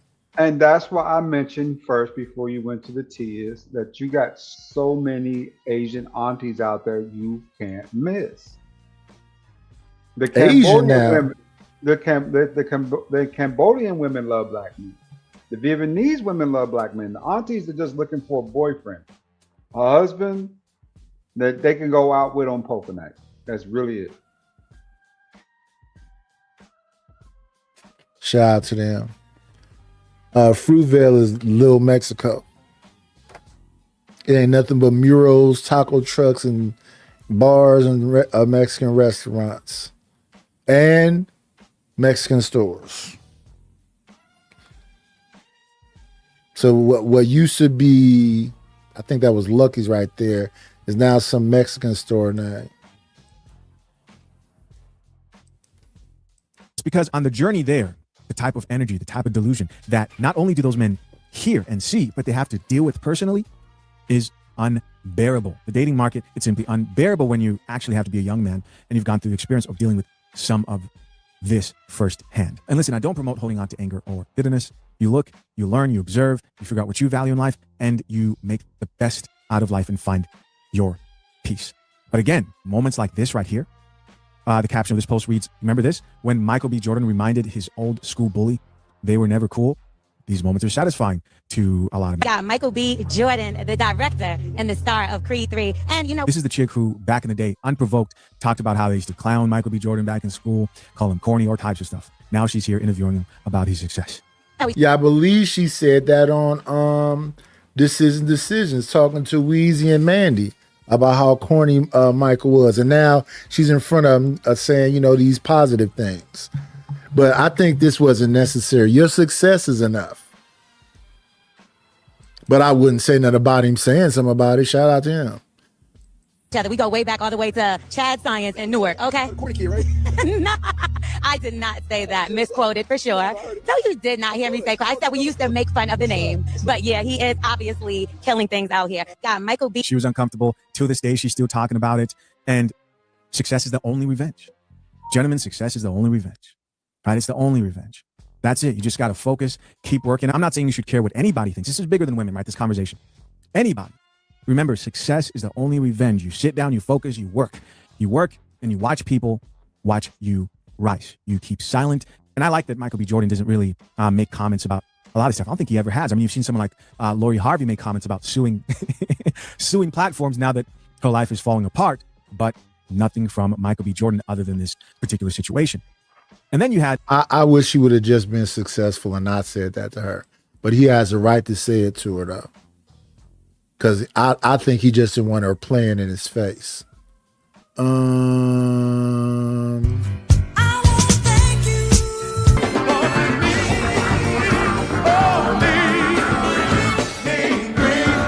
me a couple of dollars. Guess what I'm gonna do?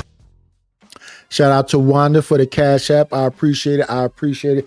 I appreciate it. We are only $30 away from meeting our goals, and we're running out of time, so I might not meet him again. I have not been meeting him lately. I ended the show earlier with what? $9? So y'all stop telling me you like me and all that other bullshit. What's going on, Gas Mask?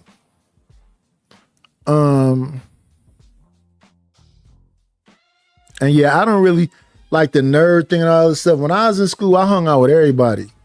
I hung out with the so-called nerds. I hung out with the goths.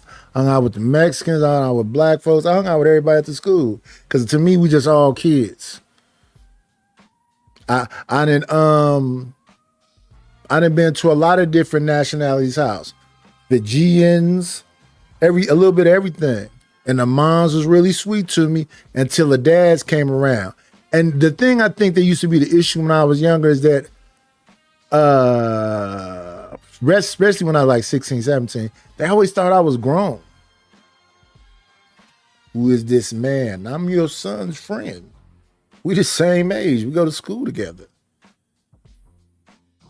But the conversation there is what made me stop going to them people's houses. It wasn't my friend. My friend was always... In fact, I would see my friends later on. They'd be like, why you don't come to my house anymore? I said, we can hang out here. We can kick it and whatever else. But I'm never going back to your house, buddy. I'm cool on that. That shit used to be highly embarrassing. Sometimes I used to think I wasn't going to get up out of there. I'm like, who? But that's the dudes out here. Let me see. We got to open up the thing to see what it says.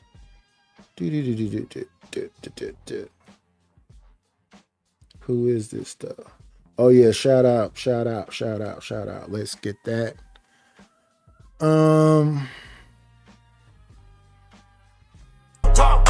Thank you for the money. Cheese, Betty, the dough. Buddha, scratch, Skrilla, paper. Shout out to Ronnie for giving me $5 closer to go. We only $25 down. It's possible.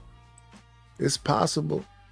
If I didn't have to talk with all these different people dealing with all this stuff out here, doing all this paperwork, I'd probably just stayed on earlier and did a long as like 12-hour shift or something.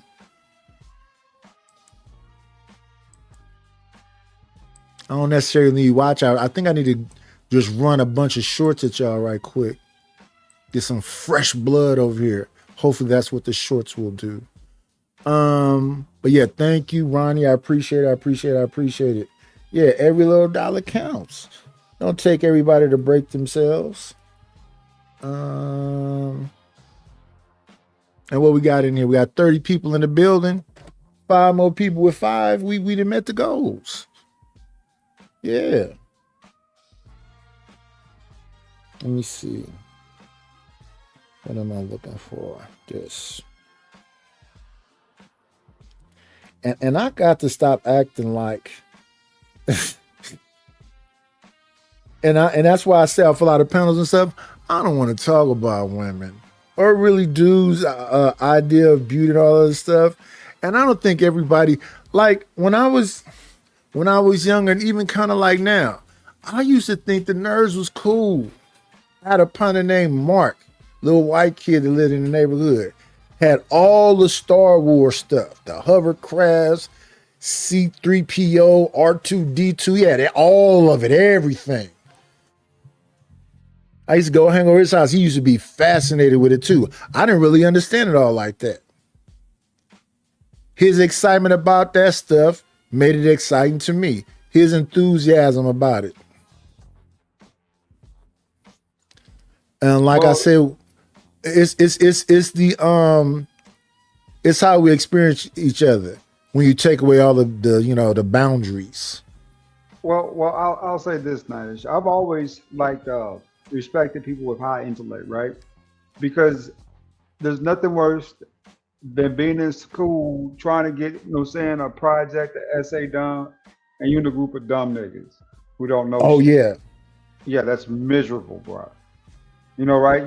You might be the smartest nigga in the group and you just a C+ ass. Nigga, for real. Let's just keep it real. You ain't no A+ nigga. So what you do is you go get you somebody you can bounce your intellect off of. Like, say you got a little, like women are, when it comes to women are intellectually, women are far smarter than men. Always have been. Yeah, intellectually. So yeah. You go grab one of them little bookworm ass up, and you start to study with her, and before you know it, you start making progress and your grades look good for a change. Versus, with your homeboys and them, them shits be low, y'all get them low ass scores, but you in summer school. It's really that simple. Yeah. I'm trying to think back. In school, I had a lot of girls that liked me that I just didn't mess with. I don't think I've ever messed with any girl I went to school with. And they used to get pissed off with me. I was trying to talk to you all day. I'm like, why are you upset? And a couple of people live right by me.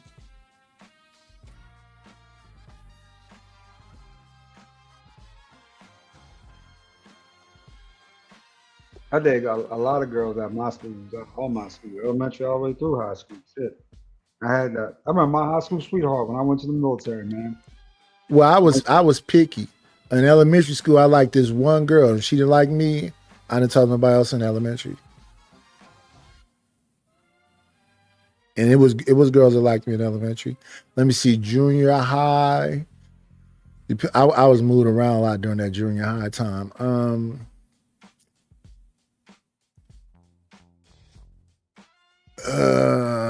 It's a blur. Like when I went to Street Academy, blur. When I went to Roosevelt, I liked this one girl who had an army around her. This is when I started thinking about who girls be with. She was cool with me. She would say hi to me and everything else. But I was talking to her one day, and I forget who dude was that was so angry and was trying to tell me that his partner liked her and some other stuff. This dude brought an army of people up to that school just because I was talking to her. But yeah, I don't think I've ever dated anybody from a school. When I was in school, I was messing with people that was not in my school. Probably neighbors or family members of dudes I knew, or I had to kind of like know you somehow. I'm trying to think all the time in my head if I ever just messed with somebody I just did not know at all.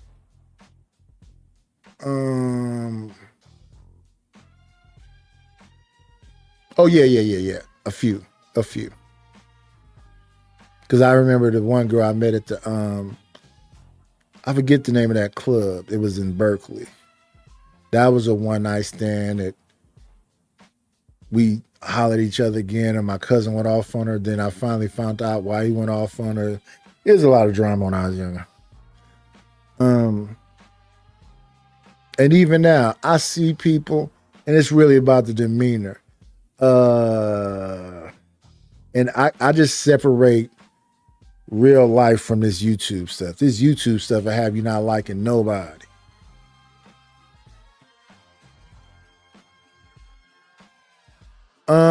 And I did well in school up until probably about 9th, 10th grade because I kept getting kicked out of schools. Because I was constantly the new kid. The only time I was in a school consistently was from elementary up until the 7th grade. After that, I was bouncing all around.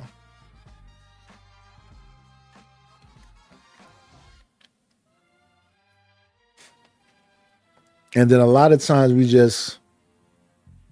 me and my cousin, everybody would go out. We'd be drinking or something. We'd meet a group of girls. We'd see the group of girls come back to wherever little spot we had and whatever else. And then folks would, veer off to rooms and inside of cars and blah, blah, blah. And now they calling all that stuff from back then a crime. I think I want to move forward off of this one. Let's move off of Kendra G sounding like Kevin Samuels yet again. Wow. Let me see. She is. She be sounding like Kevin. A lot of people say that. Let me see. We're going to just go over to it. This is about Candace Owens got a bag to debate Andrew Wilson. Ooh. Oh, we a little bit closer. A little bit closer to the goals. Let's see.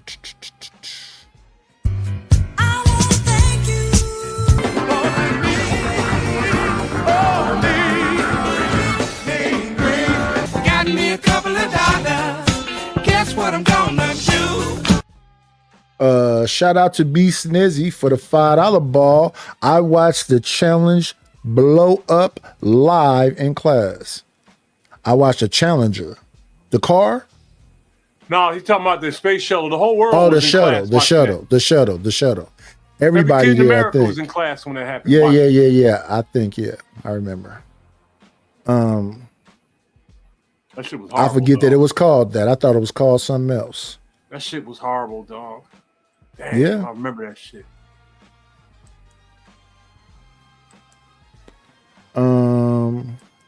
Kids were traumatized all over the country. But it don't take much to traumatize them though, right? Now you can traumatize a child easily. Yeah. Because I remember we almost had to shut the school down when Michael Jackson got his hair burnt. The girls were just crying and needed to be held. The teacher was crying and needed to be held because of that Pepsi commercial with him and Manuel Lewis. And I think what's the name was in it too? Carlton. What's the name? Damn. It sounds French. Ribeiro. Some. What is Carlton Alfonso name? Ribeiro. Alfonso Ribeiro. Yeah. Well, it sounds Latino. The gay guys have taken the name Alfonso. You can't name your kid that anymore. I like to see him play like a serious hard role. Nobody would take him seriously. What do you think about the Senator Lorenz Tate on I think that was Power? I've never seen an episode of Power. I only seen the clips. Because I stopped watching it. I think I probably watched the first season. I can't watch nigga shit, man. I've never seen Power or what's that other John when everybody was in jail? Oz. Yeah, I didn't never seen that, or the one from Baltimore. Oz was extreme. The Wire. Yeah, I haven't seen one. I saw one episode of The Wire. One. I probably saw whenever they got to the docks. That's when I started watching The Wire. Some of these shows jumped the shark. Like, shit ain't embarrassing to you, yo. Why would it be? They're acting. But still, I don't take their. Listen, if Arnold Schwarzenegger can shoot up everything in the room, and nobody talking about Austrians, why is it when we do it, it's us personally? But yeah, but when we imitate everybody else, we don't have to do that. We can just because everybody else doing dumb shit don't mean we got to do it. We supposed it is a prequel to The Godfather that's out right now called The Offer. Have you seen that? No. It's talking about when they was trying to make The Godfather, Italians approached these executives and was like, "You're not finna embarrass us and make a." The mob approached them and told them that. Wow. The mob didn't want them to make that mob movie.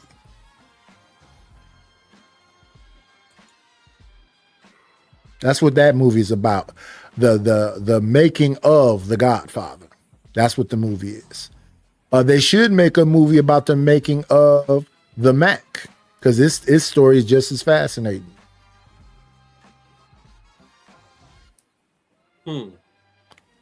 Because they said that the Panthers was trying to stop the Mac from being made, that the pimps was paying for the Mac to be made. It has a very interesting.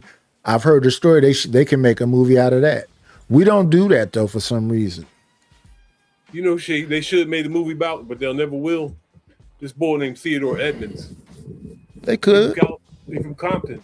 This nigga had more coke money than anybody you ever seen on any of those documentaries or any. They could, but don't they got 1,000 of those already though?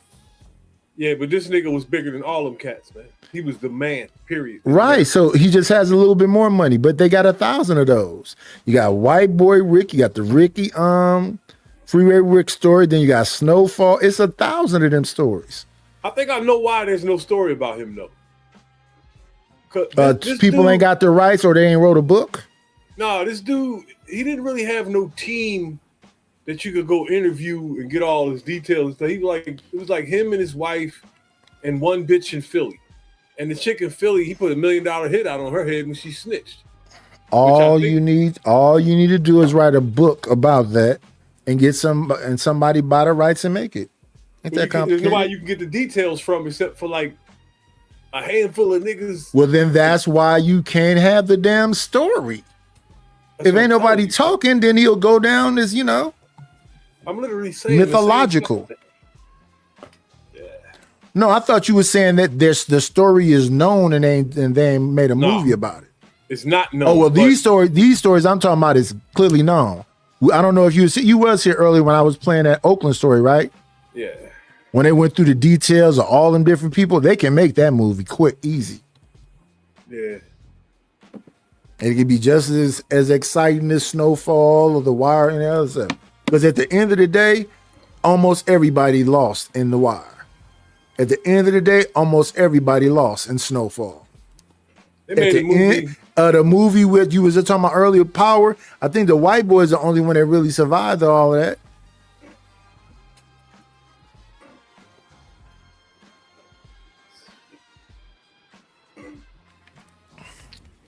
But see, 50 is smart, so he made a prequel about a character from the story. So it stopped being about ghosts and it started being about Kanan. You know what book I gotta read again? I gotta read True to the Game.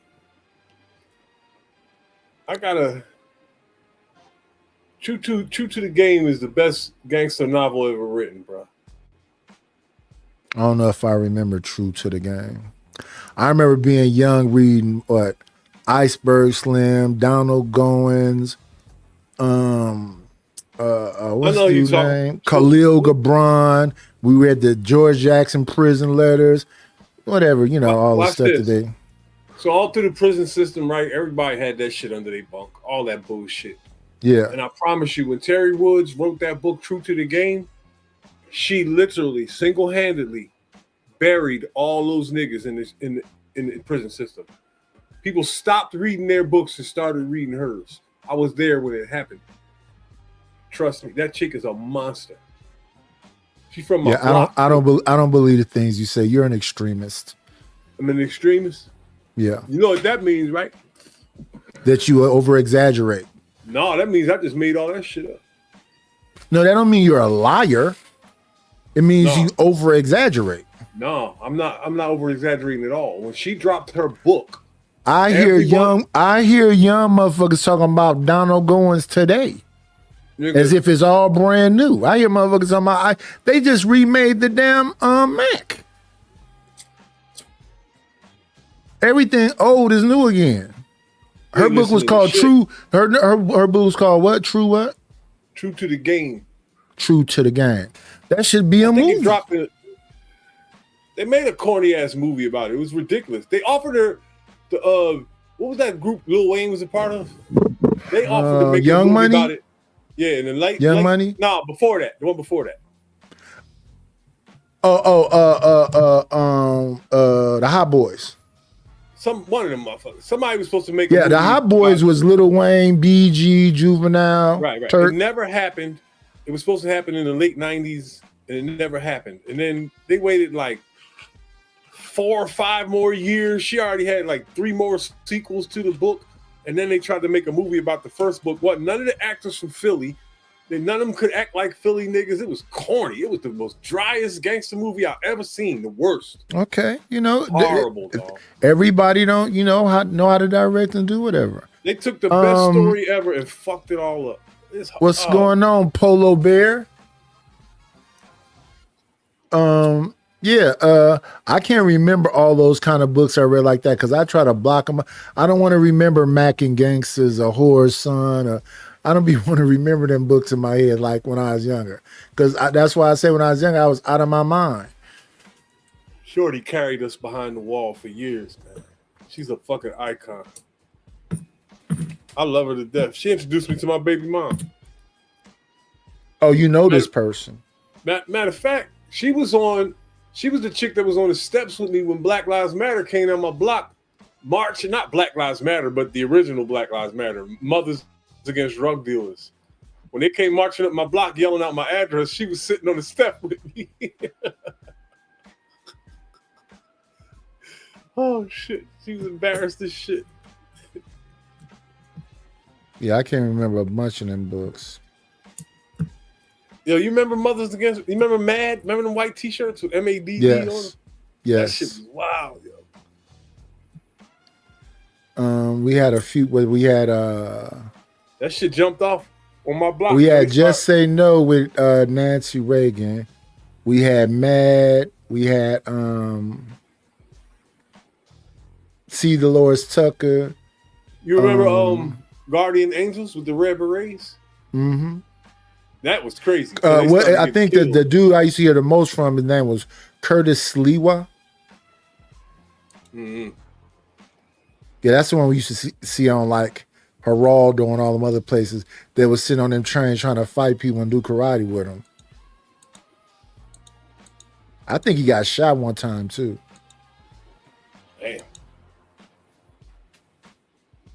Because he's trying to do that hand-to-hand combat all the time. What revolutionary has been shot? What time is it? Oh yeah, we running out of time. Let's see what this whole thing about what's her name? Candace Owens having a debate with Andrew Wilson. That means Andrew Wilson elevated, right? Yeah, Candace Owens is on top of the game right now. Yeah. Let's see. She made the right move at the right time. And that shit. What, marrying the white dude? No, that was. I don't know if that helped her career. She was somebody before that. But when she hopped on that Charlie Kirk's conspiracy wave and then ran with it, she dominated that whole lane because she hopped on it first and then was consistent with it. So that her numbers went through the fucking roof when she did that. She was suffering a little bit before that. Not suffering, but slipping back a little bit. Yeah. Now let me remember. That's I a done forgot bad how much money I'm motherfucker. supposed to be Candace trying to Owens get. is bad as hell. She cool. No, she ain't cool. Let me see. Is she on this one?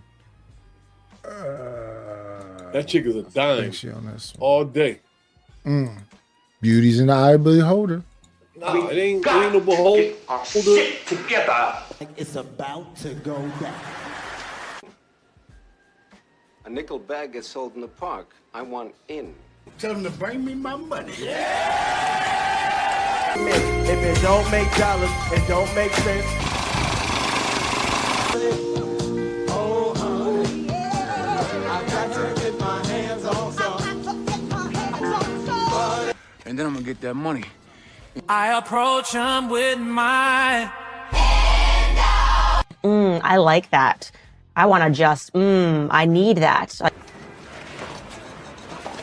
I take your money. That lady right there is fine. She look good, don't get me wrong, but fine.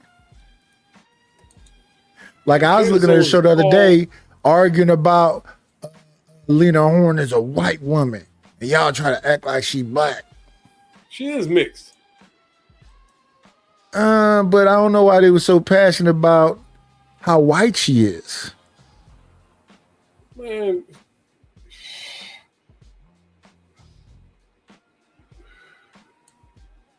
Wasn't she adopted or something? She one of them chicks that's unsure. Wait a minute. I'm thinking, let me make sure I got the right person's story. Let me look this shit up. Let me see. Let's get back to it.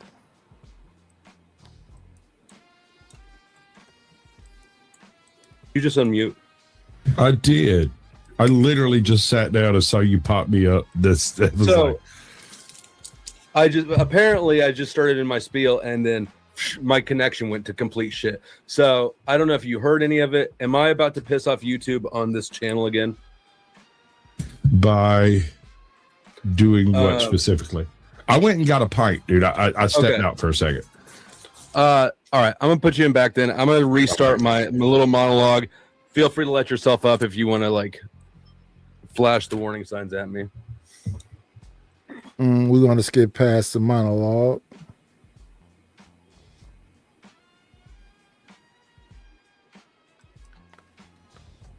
That's Andrew. Okay. His interview with Charlie, the sniz incident.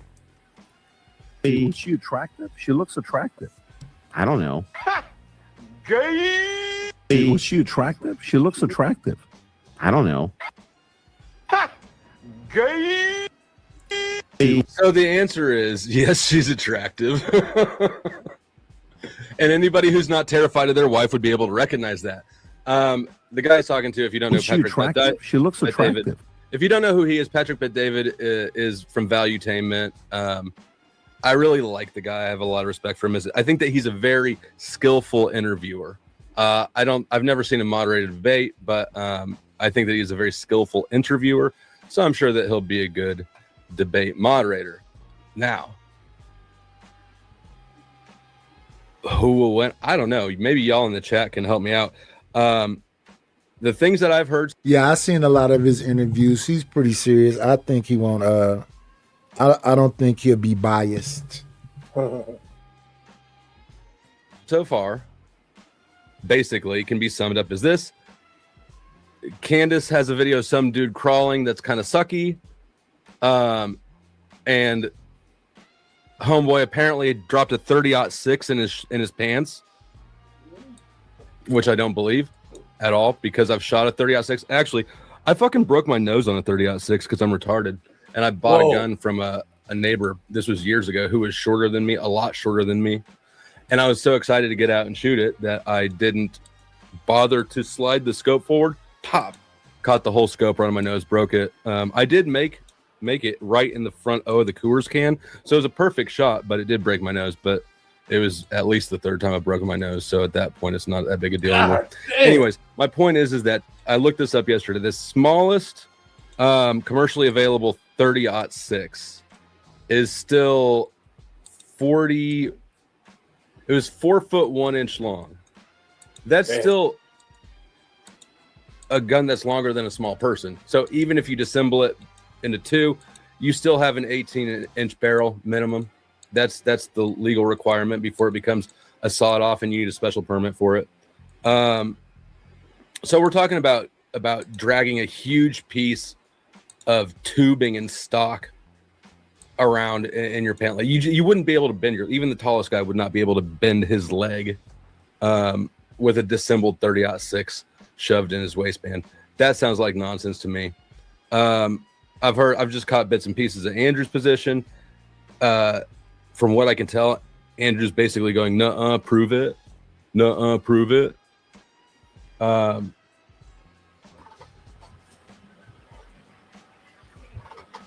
don't have an ashtray in here. So we want to fast forward a little bit into where we start seeing candidates. Okay, still Andrew. Offer of me paying $300,000. I'm sorry. I gotta back this up. I'm getting messages from my daughter. She needs fucking back to school money. I need to do a better job of grifting. Hey, there we go. We got 250 joules laughing disco. Guys, hold on. I gotta respond to my daughter. How much do you need? I'm sorry, this is an unexpected interruption, but you all know what's most important is not you guys, it's my daughter. No, Okay. I would have ignored it.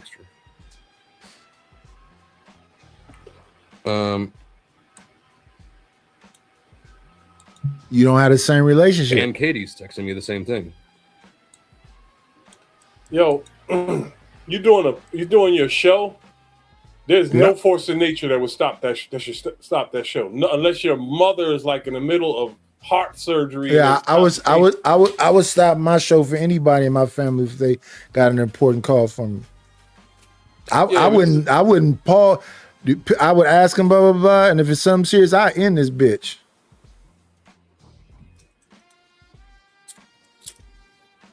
But then again, I'm not popular like Flo. It had to be something serious.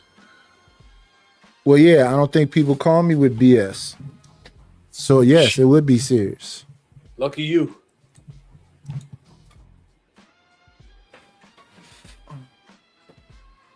And then sometimes where I think they should have called me, they didn't call me. Like one of my cousins passed away. Nobody even called me. Said nothing about Damn, it. that's crazy. 2 years ago, and he way younger than me. He probably was like in his 30s, late 30s. That's wild, yo. And even when somebody told me about it the other day, they didn't even tell me exactly what it was. They just said it was 2 years ago. Which to me, that's crazy. Yeah, it is a little nuts. Let's get back and see if Candace pop up on here.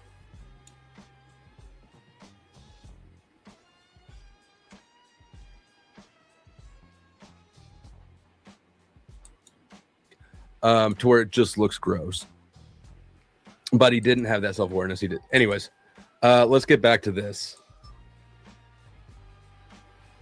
Oh, and I've got donos coming in for the daughter.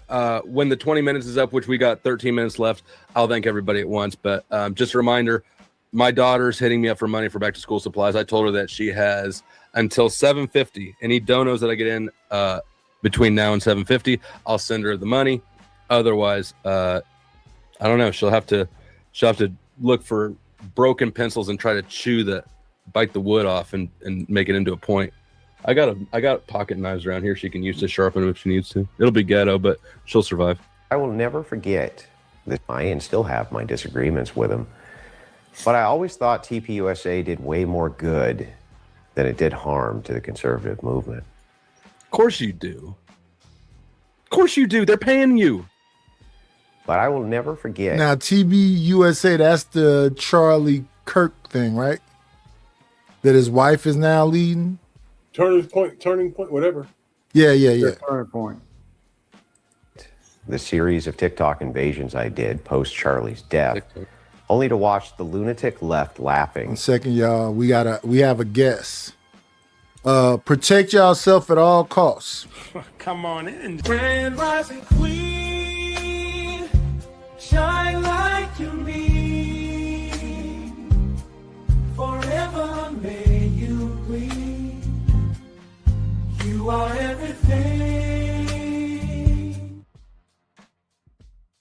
Foundation. Hello. Thank you for having me. Came by to say Yes, hi. ma'am. Yes, ma'am. We are listening to the beginning. I think I'm gonna end early though because I got stuff to do. Of the debate between Candace Owens and Andrew Wilson. Oh, okay. I think they're having a discussion about Charlie Kirk. Oh, okay. Well, Yeah. I know how I feel about that. So I am going to let y'all have that one. But I did want to come up and say, hey, Hello. bye-bye. Bye. I'll talk to you later. All right. Yeah. And mocking and having the time of their lives watching the spiral of chaos that came after. It was enraging, to say. Nobody was having more of a time of their life than Andrew displaying these people to get money. Like, let's be real. Andrew was having the time of his life. He took a bag in. At least. I know I'm not a very nice man. I get that. Oh man, Andrew is But I am a very hilarious to kind me. man. But they say he's serious. It was enraging, to say the least. I know I'm not a very nice man. I get that. But I am a very kind man. I lamented many Virtue signal. Let me get a 1 in the chat for people. You know what? Hold on. I'll just this deserves a. I am a kind man. We can put this to the test. Is Andrew Wilson gay? Wait a second. A kind man. Yes. Nope. All right, there's a poll on screen. Type 1 for yes, type 2 for no. Is Andrew Wilson a kind man? We got 1 yes in right out the gate. God awful the family and friends of Charlie must feel about what happened to him after he died. Trying to find some new normal under intense media scrutiny, balancing duty and obligation with remorse, regret, and overwhelming sadness.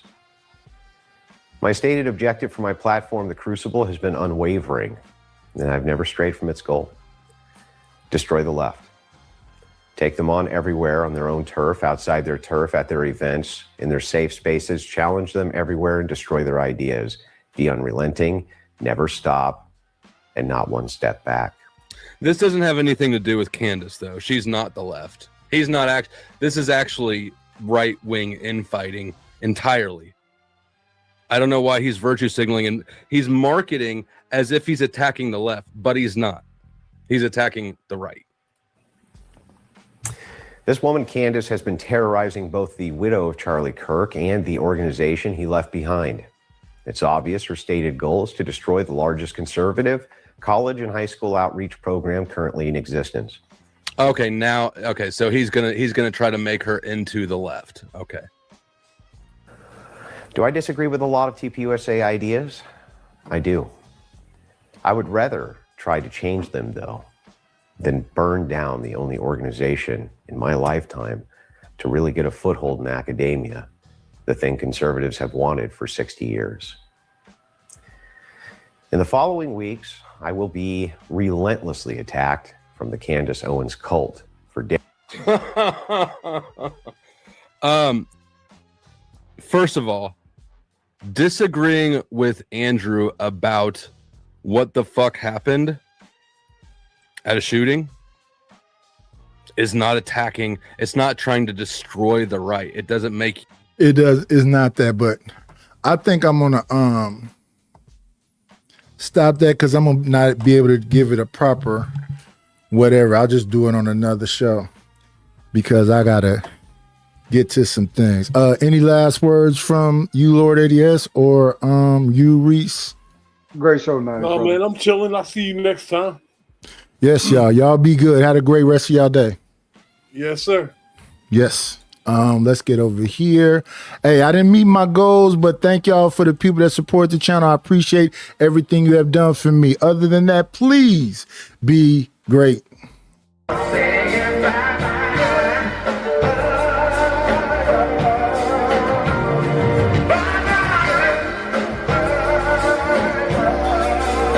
We'll shut this motherfucker down. That's all, folks.